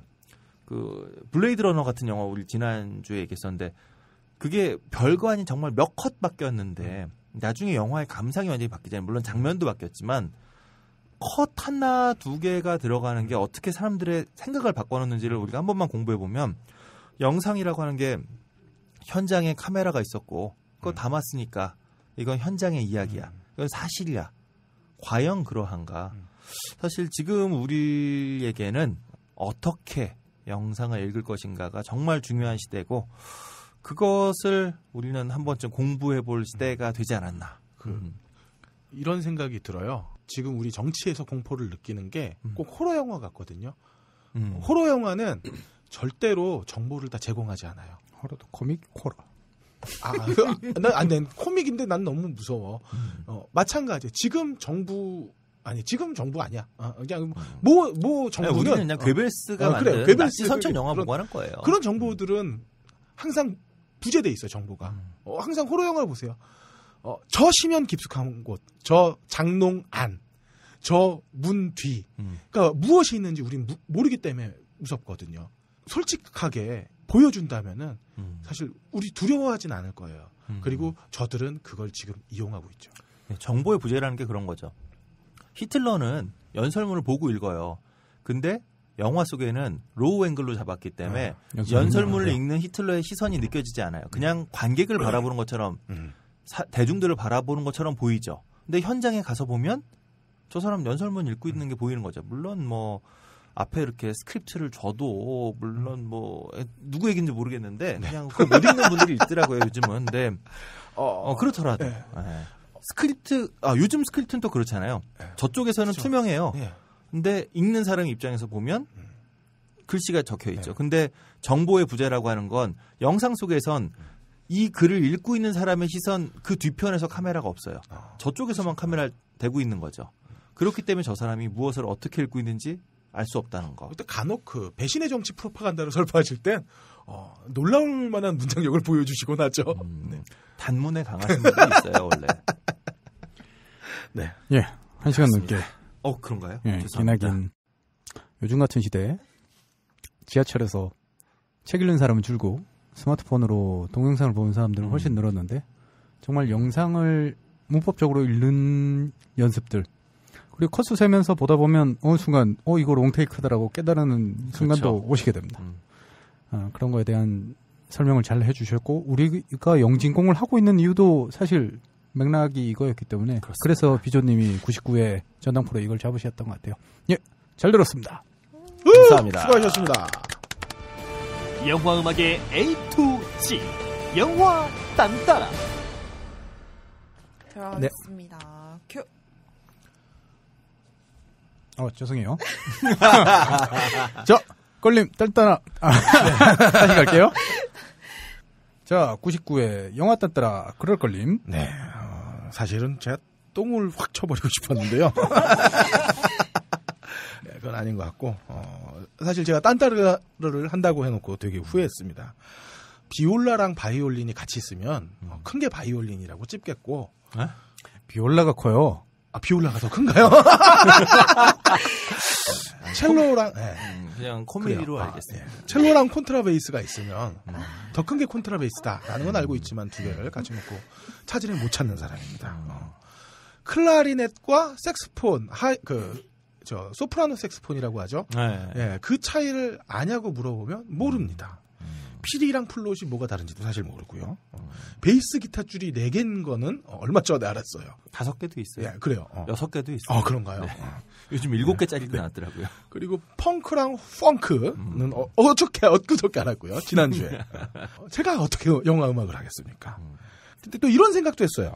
정말 영화 음악은 하나도 안 들리는 나 같은 사람에게도 귓구녕을 후벼 파는 음악은 있다. 그래서 오늘 딴따라는 제가 이렇게 잡았습니다. 병신 막귀라도 귀에 꽂힐 수 있었던 음악. 사실 제가 매년 보는 영화가 몇 편 있어요. 크리스마스 전에는 꼭 러브 액츄얼리를 봅니다. 그리고 마누라랑 싸우거나 좀 틀어졌을 때는 비포 선셋, 비포 선라이즈, 비포 미드나잇을 보고요. 3편 한 번에? 아니 한 편씩 마음 내키는 대로. 그리고 지치고 힘들고 늙었다고 느낄 때 꼭 보는 애니 기분 선데이. 그리고 가끔 저희도 이제 나이를 먹어서 어떻게 보면 비틀즈는 진짜 올드팝이 됐잖아요. 비틀즈가 지겨워질 때가 있어요. 그때마다 보는 어크로스 더 유니버스. 이렇게 꾸준하게 보는 영화들 4편은 제가 아무리 맡기더라도 음악이 들릴 수밖에 없었습니다. 어크로스 유니버스는 그냥 비틀즈 노래로 만든 뮤지컬 네, 그렇죠. 영화니까. 네. 내용은 그렇게 중요하지 않으니까. 그렇죠. 어크로스 더 유니버스는 아마 걸리면 틀어놓고 화면은 보지 않을 것 같다는 그렇죠. 느낌? 네. 그래서 요 영화 4편의 영화 음악은 나름대로 몇 번 있고 들어봤기 때문에 기억의 잔상에 조금 남아있어서 요 영화 음악 4편을 한번 이야기해 볼게요. 첫 번째 이야기하고 싶은 영화는 올리버 스톤 형님이 만드신 늙은 감독 알파치노와 그때만 해도 젊었던 구단주 캐메론 디아즈가 캐메론 디아즈가 이때만 해도 전에도 얘기했던 것처럼 다양한 영화에 다양한 역할을 하려고 시도하셨었어요. 근데 왜 어느 순간 이후로 고정적인 로맨틱만 하시게 됐는지 좀 아쉽네요. 좀 아쉽고. 그리고 또 한물간 쿼터백 데니스 퀘이드랑 잘난 척하는 새내기 제이미 폭스가 나왔던 영화 애니 기운 선데이입니다. 영화는 사실 두말할 필요도 없이 끝내줬던 영화고요. 그렇죠. 미식축구 영화 중에 정말 괜찮죠. 그러니까 모든 스포츠 영화를 통틀어서 감독이 이렇게 큰 카리스마를 갖고 휘두르는 영화가 없죠. 근데 그로부터 2년 후에 우리는 이 영화 나오고 2년 후에 2002년 월드컵을 보면서 감독 하나가 이렇게 바뀌는 걸 느꼈죠. 실증적인 경험을 실증 경험을 했죠. 그 전까지는 알파치노였어요. 그 아주 인상적인 장면인데 올리버 스톤의 그 애니 기분 선데이를 보면 교차 편집과 그다음에 커트가 아주 잘게 나눠져 있어요. 그렇죠. 긴박하고 극박하고 막 극단적인 조명도 쓰고요. 아까 전에 얘기했던 뭐 롱테이크부터 해서 뭐 숏 편집 뭐 극단적인 그 로우샷, 하이앵글 샷 이런 것들이 막 마구 교차합니다. 그런데 마지막 결전을 앞둔 라커룸은 아주 길고도 장중하게 가요. 알파치노가 이렇게 얘기합니다. 중년 때 나는 이미 망가졌다. 돈도 날리고 사랑하는 사람도 떠나보내고 걸림. 그러면서 진행을 너무 하시다 보니까 네. 그 대본을 읽으면서 잘 안 하셔서 그런데 저희 보면서 얘기 안 하셔도 돼요. 아, 그래요? 소리가 들락날락해요. 아, 그래요? 인생은 1인치가 문제다라고 얘기하죠. 1인치만 빨라도 놓치고 늦으면 공은 이미 떨어져 있다고. 그 작은 1인치가 모여서 인생의 승패를 바꾼다고 얘기를 합니다. 내가 아직도 사는 이유는 그 몇 인치를 아직 싸워서 얻을 수 있기 때문이라고 독려하면서 그리고 그게 모인 게 바로 팀이다 얘기하죠. 그 역정적인 결승전 라커룸에서의 연설과 함성 속에서 나오는 음악은 아이러니하게도 폴 켈리의 피스라는 제목마저도 평화로운 피스라는 잔잔한 음악인데요. 그 어떤 일요일이더라도 이 음악은 그 격전적인 장면과 대비돼서 잊혀지지가 않습니다. 그 애니 기분 썬데이에는 제 기억에 힙합계의 유명한 사람들의 음악이 굉장히 많이 엄청나게 나오는데. 그렇죠. 그 중에서도 그러니까 이 가장 흥분이 고조되는 이 순간에 올리버 스톤의 선택은 이 노래였어요. 한번 들어보시죠.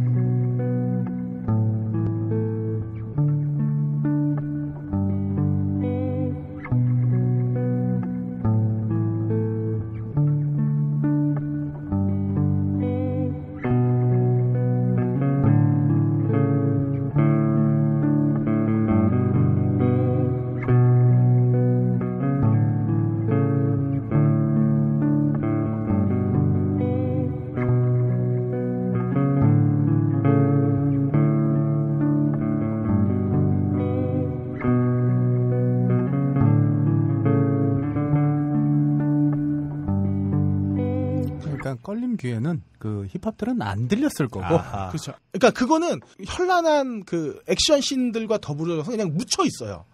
근데 이 알파치노가 진짜 핏대를 세우면서 이 이야기를 막 진행하는 와중에 들리는 음악은 의외로 잔잔한 거야. 미시 엘리엇 음악은 그렇게 안 빨랐는데. 그래서 왜 스포츠에서 이런 식으로 감독 코치들이 뭔가 인스파이어나 이런 걸 주기 위해서 하는 걸 펩토크라 그러잖아요. 펩토크 명장면 중에 그렇죠. 우뚝로 꼽히는 장면이기 때문에. 더군다나 음악이 여기서는 뭐 두둥 뭐 이런 음악이 나와야 될 줄 알았는데 그게 아닌 거예요. 그러니까 되게 저한테는 색다르게 들렸고 저 같은 막귀에 꽂힐 수 있었던 거죠. 그렇군요. 그 알파치노가 저는 사실 애니 기분 썬데이가 굉장히 좋은 영화긴 한데 이 사람은 이제 마초 이외의 다른 역할을 맡기 힘들다라고 하는 것을 그렇죠. 그냥 도장 꽝 찍어주는 그런 영화였던 것 같아요. 캐머런 디어즈한테는 가능성의 영화였는데 그렇죠. 90년대는 여인의 향기로 시작해서 애니 기분 썬데이로 딱 끝내면서 더 이상 알파치노가 그러니까요. 다른 역을 맡을 수 알파치노가 사실 90년대 초반까지 코미디도 해보려고 하고 굉장히 다양한 시도를 했었는데 그 여인의 향기에서 진짜 완전 꼴 마초잖아요. 또 거기서 그걸로 아카데미 받고 여기까지 오면서 이제 죽을 때까지 이분은 마초 이외에는 힘들겠다.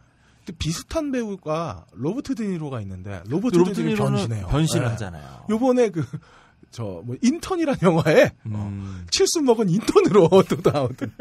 그리고 로버트 드니로는 정말 마초지만 멋진 경찰도 하고 아니면 정말 건달팽이로도 나오고 그런 인턴도 하고. 그리고 택시 운전사로도 나오고. 전혀 마초스럽지 않은 우스꽝스러운 역할도 해요. 네. 근데 그 황금 나침반이었던가요? 거기서는 그 여성 코스프레를 하는 선장으로 나오거든요. 그렇죠. 그러니까 그런 거에 비해서 그 알파치노는 변신했던 영화는 되게 많은데 그런 영화들 결과가 다 너무 안 좋았어요.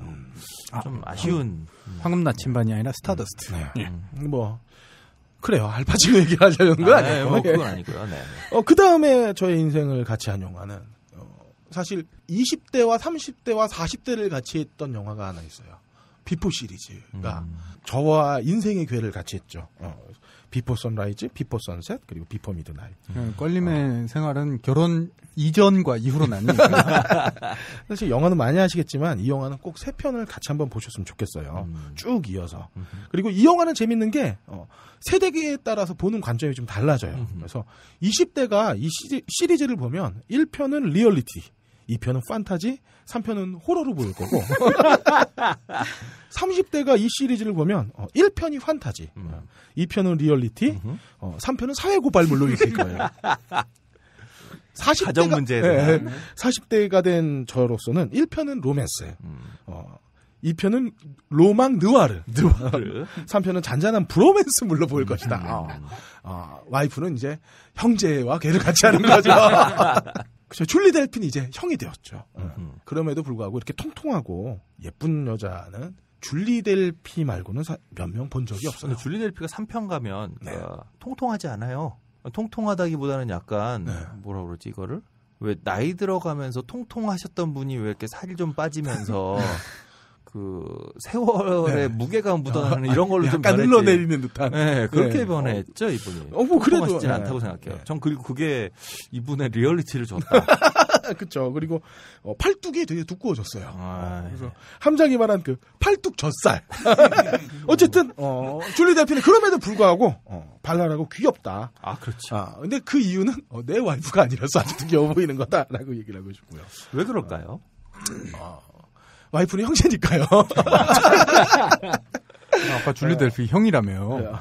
이게 그 에다노크의 입장에서 내가 대입을 해보면 형이 된 거라는 거죠. 걸리면 이렇게 한마디 한마디가 시시각각 저렇게 변하는 사람입니다. 자, 3편을 통틀어서 줄리 델피가 사실 딱 한 번 노래를 합니다. Waltz for Night이라고 이 조로한 에다노크를 앞에 놓고 부르는 노래. 사실 그냥 나이 들었어요. 에다노크가 뭐 조로해. 조로지. 어쨌든 이 노래는 널 만나서 만든 곡이 아니라고 얘기하지만 사실 원나잇에 관한 노래죠. 어쨌든 줄리 델피가 불렀던 Waltz for Night 한번 들어보시죠.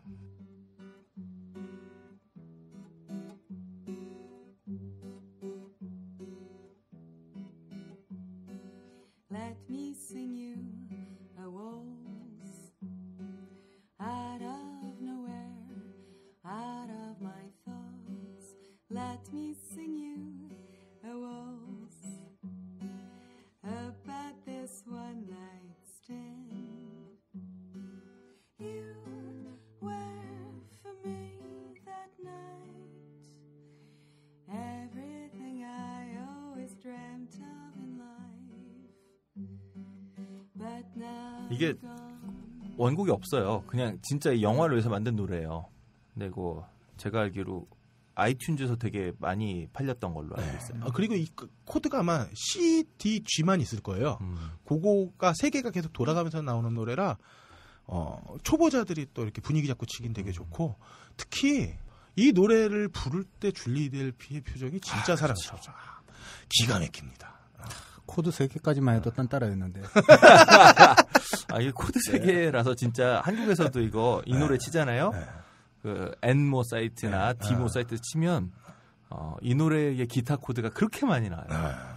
그러니까 처음 기타를 배운 사람들이 기타 치면서 좀 남들 안 부르고 좀 잔잔하면서도 멋진 노래 부르고 싶을 때 이 노래가 워낙 쉬우니까 기타 코드가 저희 땐 바위섬이었는데 그리고 여성분들이 이거 그 기타 처음 입문하실 때 배우는 용도 되게 좋은 곡일 것 같아요. 그렇습니다. 어쨌든 이렇게 아름다운 곡이었고요. 세 번째 영화는 줄리 테이머 감독의 Across the Universe인데 사실 이 감독님의 영화는 이것 빼고는 본 게 없어요. 저도 그래요. 이 영화가 망해서 못 만드는 거예요. 그럴 수도 있겠죠. 사실 이 영화 자체가 막 재밌거나 짜임새 있다고는 말할 수 없지만 몇몇 곡만큼은 정말 비틀즈의 원곡보다 더 큰 울림을 주는 곡들이 있어요. 그 왜 그런 거 있잖아요. 당대의 시대를 살지 않은 사람들에게 당대의 음악은 좀 촌스러워 보이는 경우, 아니면 코드가 맞지 않는 경우. 그러니까 왜 요즘 애들은 요즘 사람들은 산울림보다 아이유의 너의 의미가 더 좋다고 느끼겠죠. 그래요? 그렇죠. 그리고 저 같은 경우는 이제 조항조보다는 김현식의 이별의 종착역이 훨씬 좋고요. 이건 누가 잘 불렀느냐의 문제라기보다는 우리가 어느 세대를 살아내고 있느냐에 대한 호불호라고 생각을 해요. 그렇듯이 비틀즈가 노래를 못해서라기보다는 제가 살고 있는 세대의 감성이 어크로스 더 유니버스의 감성에 다 있다고 생각을 합니다. 근데 저 이건 좀 사실 옆길인데요. 김현식이나 우리 이소라 누나의 노래는 그건 누가 불러도 못 따라갈 것 같아. 영원히. 그 음기와 어두움을 어디서 그렇게 메꿀 수 있을까요? 그렇죠. 그러니까 저는 사실 그 요즘 복면 가왕이란 프로 하잖아요. 전 그거 보면서 별로 이렇게 마음에 안 드는 것 중에 하나는 노래를 기술적으로 잘하는 사람은 되게 많아요. 근데 전 그 프로를 보는 사람들이 이게 누구야 이러잖아요. 네. 그 얘기는 다시 말하면 저 사람만의 그 가수만의 목소리가 없다는 거잖아요. 아, 그런 걸 수도 있겠네요. 그러니까 왜 지금 김라고 하는 사람을 우리가 딱 듣고도 어이구 김잘하는데 노래를 워낙 잘하니까 계속 뭐 1등하고 있지만 그거는 비프 처리. 나 아는 사실 아니야? 어쨌든 그래도. 이런 식으로 저 사람만의 목소리, 저 사람만의 창법, 저 사람만의 무엇이 있어야 되는데 복면가왕을 보면서 우리가 느끼게 되는 건 지금 우리 시대에는 그런 개성이 없이 그냥 기술적으로 노래 잘하는 참 많다. 근데 정말 좋은 가수는 저는 그런 기술적으로 뭐 바이브레이션이 좋고 호흡이 좋고 그거보다 저 사람만의 소리가 있는 거. 그러니까 그런 의미에서 김현식 형이나 이소라 씨나 이런 분들은 자기만의 노래를 부르는 사람이죠. 전 그게 아티스트라 생각해요. 복면가왕의 권인하 씨는 딱 노래 부르자마자 권인하 씨인데 딱 할 수가 있으니까. 그렇죠. 이제 그런 분들은 이제 나오면 일회 전탈락인 거죠. 그러니까 그렇죠. 뒤집어서 얘기하면 그 좋은 운세를 가지신 분이 한 번밖에 노래를 부를 수 없게 되는 그런 상황이 돼버리는 거니까. 그런 의미에서 비틀즈와 원곡이 아주 달랐던 티모시 미첨과 캐롤 우즈가 불른 Let It Be 한번 들어보시겠습니다. Let it be. Let it be. Let it be. Let it be. Let it be. Whisper words of wisdom. Let it be.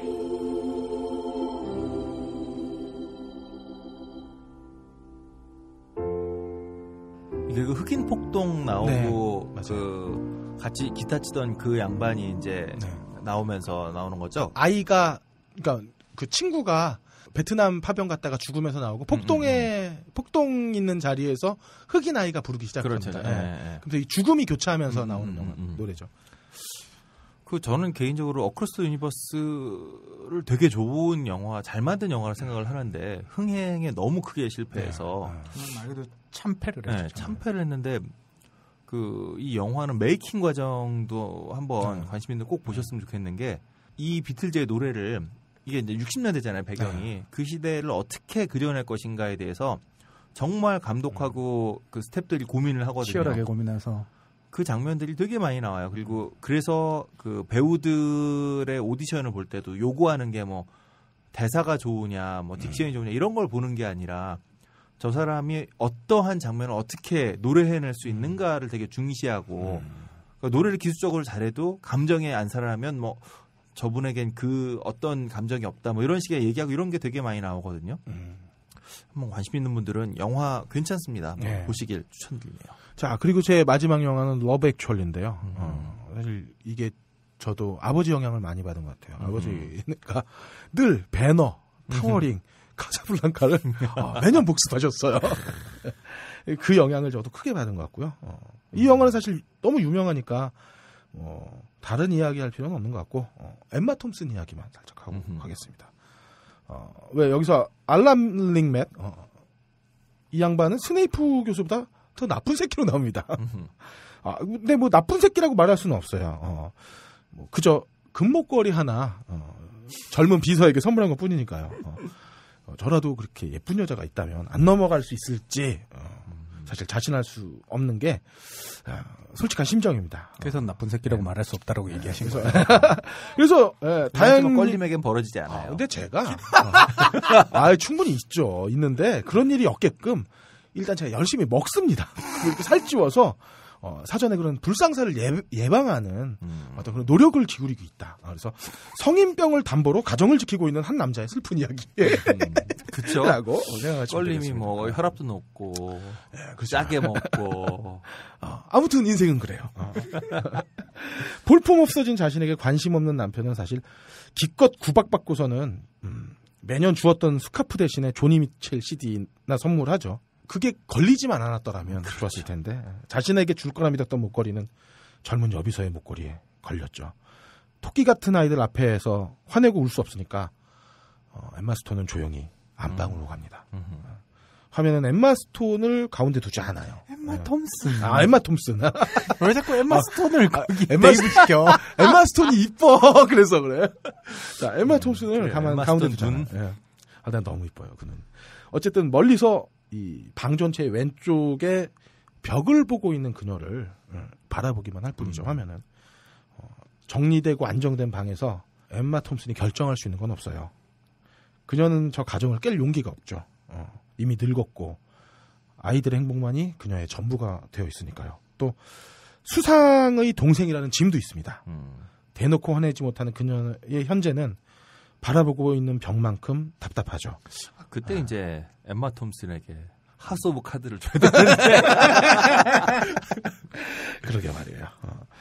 아이들과 남편 그리고 가족의 사진 액자를 비추고 나선 동안 고정된 화면은 지속됩니다. 그리고 애써 밝게 웃으면서 크리스마스 분위기를 망치지 않게 노력하는 그녀의 모습에서 조니 미첼의 노래가 흐릅니다. 근데 재밌는 사실은 그 조니 미첼의 노래에는 주어가 없어요. 혹시 가사를 저 뭐 영어가 좀 짧으니까 읽어보면 막 구름 지나가고 막 6월에 뭐 회전목마 이런 게 막 나오긴 하는데 이게 뭔지 모르겠다가 가사야. 내용을 잘 이해할 수가 없겠어요. 이게 말인지 방구인지의 전형이다. 어쨌든 이 조니 미첼이 그 70년대 초반에 네. 그 뭐라 그러죠? 그러니까 70년대 락의 어떤 전성기가 끝나고 나서 다시금 주목받은 가수 중에 한 명인데 네.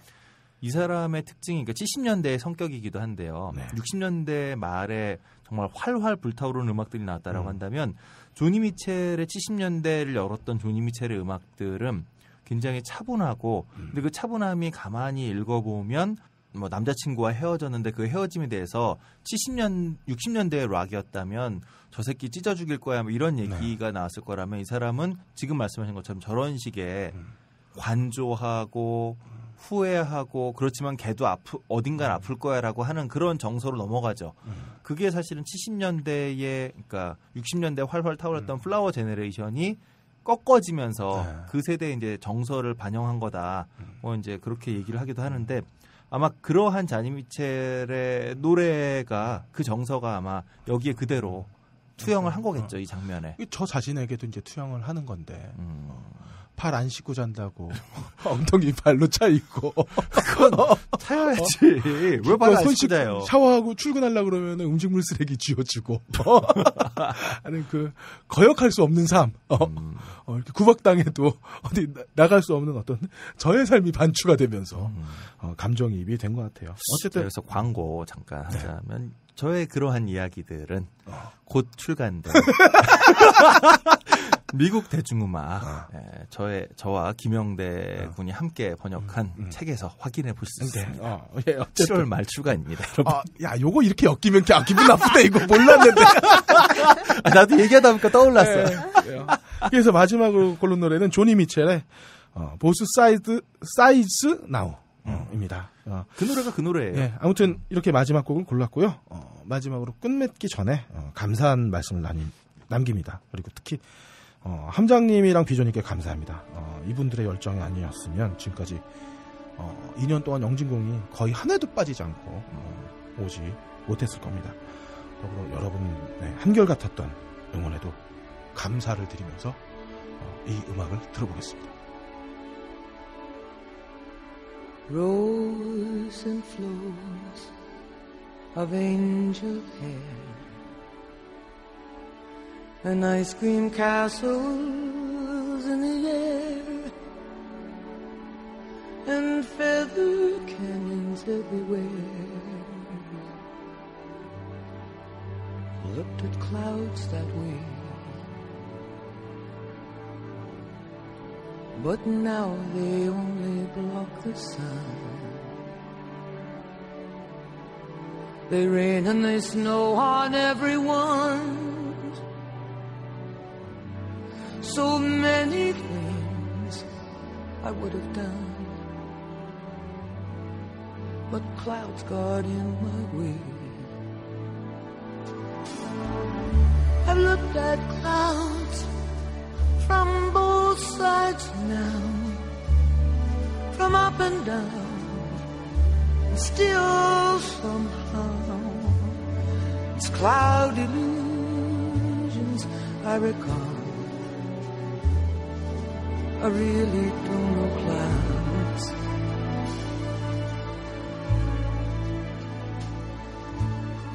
At all.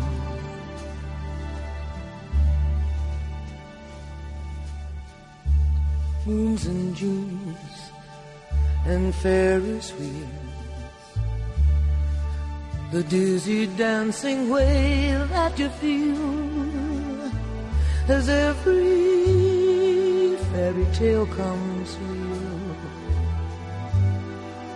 I've looked at love that way, but now 이번 주 개봉 신작의 근거 없는 예측 무비 찌라시. 자, 99회 그럴 걸림에 여러분들에 대한 선물 박세롬이의 무비 찌라시 시간이 돌아왔습니다. 네, 안녕하세요. 박세롬이입니다. 네, 찌라시를 어찌하다 보니까 제가 하게 되었네요.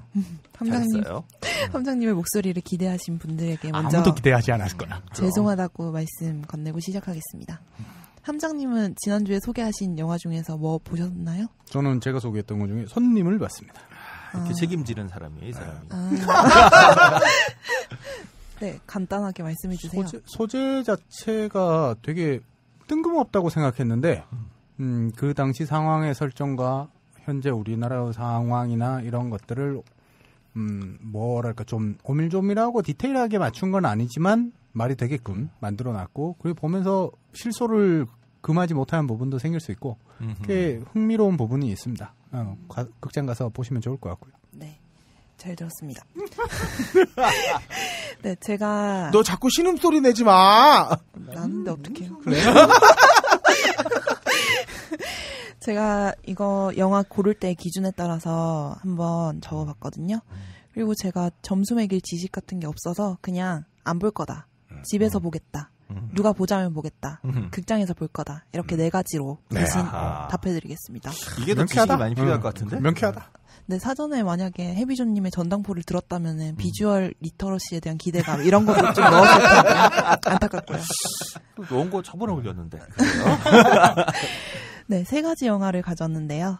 첫 번째 영화는 3 Summer Night입니다. 예, 썸까지 좋았는데.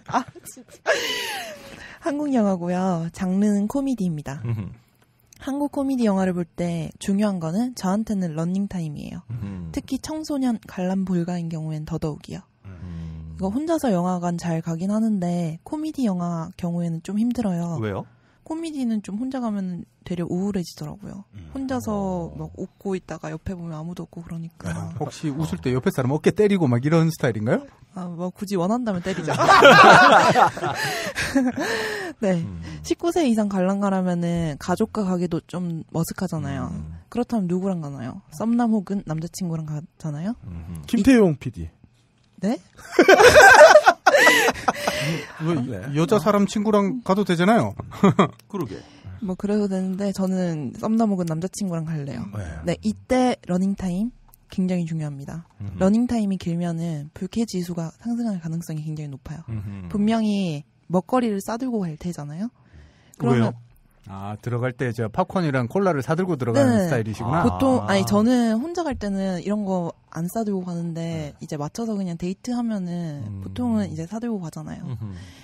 그러면은 이제 화장실에 가고 싶어지잖아요. 근데 상영 시간이 길면은 화장실에 가고 싶어질 확률이 더 높아지잖아요. 그래서 싫고, 게다가 막 오래 있다 보면은 머리 막 눌리고 막 눈화장 번지지 않았을까 이런 거 막 생각하게 돼요. 그래서 러닝타임은 한 90분에서 100분 정도가 최고로 좋더라고요. 근데 뭐 별로 이렇게 새로운 남자친구 그런 거 고민 안 할 거예요. 혜비님 역시 짱이에요. 네. 그렇습니다. 이 영화의 러닝타임은 106분이에요. 이 정도면 적당하다고 볼 수 있고요. 네, 줄거리는 현실에 지친 세 남자가 술에 만취해서 욕망으로 불타는 뜨거운 하룻밤을 꿈꾸면서 급 해운대로 떠난다고 해요. 이런 100% 실패죠. 네. 해운대가 이런 곳이 아니야. 그렇습니다. 화려한 일탈을 꿈꿨지만 눈을 떠보니까 지명 수배자가 되어 있고 여러 사람에게 쫓기는 신세가 돼 인생 최대 난간에 봉착하게 된답니다. 이게 무슨 혹시 왜 이래? 아청법 때문에 지명수배자가 되나? 해운대 대부분 10대예요. 제가 얼마 전에 해운대 갔었는데 사람 진짜 없더라고요.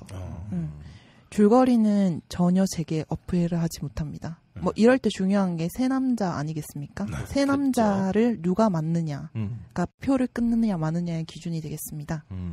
주요 출연진은 김동욱, 임원희, 손호준, 윤재문, 류현경입니다. 또 나오셨네요. 그렇죠. 제자분 나오셨습니다. 그 미모와 연기력을 갖춘 류현경 배우. 올 초였나요? 이와 비슷하게 세 남자가 나온 코미디 영화 스물이 개봉했었죠. 이거 완전히 그 새 배우로 승부한 영화잖아요. 네네. 스물은 그나마 되게 괜찮은 코미디예요, 한국에서는. 네. 그거는 굉장히 땡겼어요. 출연진 보고도. 근데 이건 좀 애매하네요. 스물이 사람에 따라선 한국 코미디의 획을 그건 되게 좋은 작품이었는데 네, 재밌게 봤어요. 너무 이렇게 과소평가받았다라고 말하는 사람 많더라고요. 네. 게다가 김동욱이랑 손우준과 임원희가 이렇게 셋이 친구로 나온대요. 나이대가 좀 안 맞지 않나요? 임원희 씨로서는 경사다. 왜 이거 약간 좀 군도에서 하정우가 10대로 나오고 마동석 아저씨가 20대 초반으로 나왔잖아요. 그것처럼 웃음 포인트일 것 같기도 하고요. 감독은 돈을 갖고 튀어라, 주요소득 사건, 신라의 달밤 등을 연출한 김상진 감독입니다. 오랜만이네요. 별로 좋지 않네요. 저는 이 영화 안 볼래요. 두 번째 영화는 픽셀입니다. 저 엄청 기대하고 있습니다. 네. 픽셀스라는 2분짜리 그래픽 애니메이션을 원작으로 하고 있는데요. 이 영화 역시 누군가랑 함께 볼 가능성이 높아요. 러닝타임 중요합니다. 106분이에요. 나쁘지 않네요. 줄거리를 읽어드릴게요. 1982년에 줄거리 어서 퍼온 거예요, 그러면? 네. 그러세요? 개봉 전이니까 제가 볼 수가 없어서. 그럼요. 세로민이 그래도 돼요. 저도 그래요? 저도 늘 그래왔어요. 근데 함장님은 왠지 티저 보고 자기가 적어온 것 같았어, 그냥. 근데 확실히 느낌은 다르다. 세로미가. 1982년에 나사는 외계와의 접촉을 희망하여 지구의 문화를 담은 타임캡슐을 우주로 쏘아 올립니다. 하지만 여기에 담긴 아케이드 게임을 자신에 대한 선전포고로 오해한 외계인들이 팩맨, 갤러그, 동키콩, 센티피드, 스페이스 인베이더의 모습으로 나타나서 지구를 침공하기 시작합니다. 뭐 침략자가 있으면 당연히 영웅이 나타나잖아요. 이 영웅으로 또 3인방이 등장합니다. 30년 전에 동전 몇 개로 수천 번 세상을 구했던 클래식 아케이드 게임의 고수였던 3인방이 위기에 빠진 지구를 구하기 위해서 다시 한번 또 뭉치게 된답니다. 게임의 룰을 지배했던 이들이 과연 현실에서도 세상을 구해낼 수 있을지 뭐 이렇게 나오는데 영화 보면 알겠지만 구하겠죠. 또 껄림도 여기 가도 되는데 아케이드 게임 전자오락실에 또 그렇죠. 참 많은 돈을 바치면서 지구의 평화를 위해서라면 제가 한번 희생할 수 있는데요. 이게 플래시로 요즘 옛날 아케이드 게임들이 막 구현이 됐어요. 너브구리, 뭐 제비우스 이런 것들이 요즘은 3분을 못 버팁니다. 지금 못 구하시겠네요. 네. 지금 못 구합니다. 감독은 크리스 콜럼버스라고 해리포터 시리즈 1, 2편 제작하고 퍼시 잭슨과 번개 도둑 등을 연출한 감독이에요. 뭐 괜찮겠네요. 그리고 주요 출연진으로는 아담 샌들러, 케빈 제임스, 미셸 모난, 피터 딩클리지, 조시 게드 뭐 등이 있습니다. 딩클리지 형 많이 나와요. 형님 반지의전이다. 왕좌의 게임. 바쁘실 텐데 출연도 하셨네. 마계촌 있잖아요. 옛날에 마계촌 잘한다고 했었잖아요. 그게 플래시로 나왔어. 30초를 못 버티겠어요. 근데 거의 영화가 된다면 마계촌 주인공으로 피터 딩클리지 괜찮네요. 괜찮네요. 네. 뭐 초등학생 때 이럴 때 했던 고전 게임 속의 픽셀들이 현실 세계에 나타나는 것만으로도 굉장히 재밌을 것 같아요. 예고편 보니까 막 팩맨이 입을 위아래 이렇게 막 벌리면서 차랑 사람이랑 막 먹고 그러는데 되게 웃기더라고요. 이거 3D로 보면은 되게 재밌을 것 같아요. 저는 이 영화 극장에서 볼래요. 네. 꼭 봅시다. 3D 관람료 추가. 세 번째 영화는 다크 플레이스입니다. 저희 또 공개 방송 때 이거의 원작 소설을 또 드릴 예정입니다. 좋네요. 추적 스릴러 장르고요. 나를 찾아줘 작가 길리언 플린의 소설을 원작으로 두고 있습니다. 네. 이것도 미친년 나오는 건가요? 네, 주인공은 여자더라고요. 맞아요. 러닝타임은 113분. 줄거리는 25년 전 끔찍한 살인 사건 속에서 살아남은 한 여자가 다시 그날의 기억을 파헤치기 시작하면서 벌어지는 이야기를 담았다고 합니다. 뭐 이 살인 사건이 1980년대 미국의 경제적인 상황과 맞닿아 있나 봐요. 혹시 뭐 이거에 대해서 말씀해 주실 분 있나요? 80년대는 레이건 시절이잖아요. 네. 미국 경제가 급 호황으로 돌아섰죠. 그렇죠. 근데 경제가 급호황으로 가면서 되게 불안불안했던 시기. 미국이 호황이 됐는데 미국 경제를 실질적으로 일본이 지배하고 있다라는 이미지 계속 받았고 그리고 정치적으로 너무 극보수화되면서 사회적으로는 불안감이 커지는 그러니까 흑인들의 어떤 범죄율 이런 건 점점 더 높아지고 미국 사회의 어떤 뭐라 그러죠? 빈부격차는 더 심해지는데 전반적으로 보면 미국 경제가 갑자기 커진 것처럼 느껴지는 뭐 그런 시대였죠. 그 시점이 이제 신자유주의가 들어오기 시작한 시점이기도 하고. 그러니까 신자유주의는 이미 그 전부터 있었지만 이것을 정치 철학 이념으로 레이건이 딱 삼았던 거죠. 그리고 이제 푸들 같았던 대처를 이제 앞잡이 삼아서 확장시켰던 그런 시대라고 할 수 있죠. 이때가 미국이 기회의 땅이라고 해서 이민자들이 확 늘어났을 그 시점인가요? 그때는 70년대, 60년대 중반부터죠. 그러니까 영화로 치면 스카페이스가 나오는 배경으로 삼은 데가 뭐 이탈리안 유민이나 아니면 저쪽 멕시코 쪽에서 올라온 사람들이 기회의 땅으로 올라오는 시점이고 80년대라면 보통 그 시대를 풍광으로 묘사한 거는 어차피 미래를 풍광을 표기하긴 했지만 로보캅 같은 그런 느낌? 그렇죠. 그리고 사실 그게 뭐 경제적인 호황이라고 얘기하기는 좀 어렵고 그게 이제 냉전의 마지막? 그렇죠. 냉전의 시대, 공포도 그게 달했었던 거죠. 그리고 그것들을 이제 어떻게든 자본의 힘으로 그 자신들의 편을 포섭하려고 하는 뭐 마지막 시기였죠. 어쨌든 더 이상 세로미를 멘붕으로 몰아가지 않고요. 네. 그렇습니다. 네. 25년 전 살인사건이 발생한 날과 현재 시점이 교차적으로 이렇게 전개가 된다고 하네요. 뭐 기억을 파헤치는 과정 같은 게 나를 찾아줘와 비슷하지 않을까. 독특하네요. 나를 찾아줘는 남자 시각과 여자 시각으로 서로 기억을 네네네. 교차 편집하는데 이거는 25년 전 살인사건과 현재 재밌겠네요. 네. 주요 출연진으로는 샤를리즈 테론과 니콜라스 홀튼. 클로이 모레츠, 코리 스톨 등이 있습니다. 화려하네 배우진. 네, 매드맥스에 이어서 또 이 둘이 함께 출연하시네요. 그러네요. 연문 뿌리게 되는 거 아닐까요 혹시? 아니 뭐 나이 차가. 그 시어런은 이제 솔로 되셨잖아요. 그래요? 헤어졌어요? 네, 쇼펜이랑 헤어졌어요. 그래. 네. 혹시 헤어진 이유가 홀트 때문 아닐까? 홀트는 잘 만나고 있는 거 아니에요? 해비조님이 좋아하죠? 헤어졌다니까. 왜냐하면 시어론하고 저거 동갑이라. 그래요? 안젤리나 졸리와 이 둘을 볼 때마다 왠지 친구를 보는 것 같은 친근함. 네. 클로이 모레츠 이분은 얼마 전에 내한하셨는데 네, 뭐 그렇죠. 이 영화 때문인가요? 좀 시기가 이른데. 그것은 아니었던 이 영화 것 때문은 같고요. 아니죠.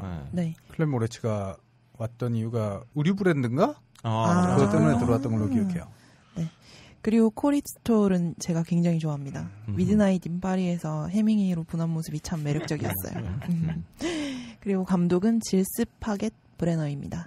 프랑스 출신이고요. 전작들을 살펴보니까 미스테리류를 많이 연출하셨네요. 네. 저는 이 영화도 극장에서 볼래요. 네, 이렇게 세 편의 영화 끝입니다. 감사합니다. 극장에서 볼만한 영화 2편이나 나왔네요. 그렇습니다. 저는 일단 픽셀을 먼저 보고 싶고요. 네. 다크플레이스 재밌을 것 같네요. 미디어가 제왕을 만들어내던 시대가 있었습니다. 저는 시대는 변했다고 생각했습니다. 하지만 세상이 변하기 어렵다는 걸 새삼 깨닫는 요즘입니다. 속지 마세요, 여러분. 늘 깨어 있으십시다.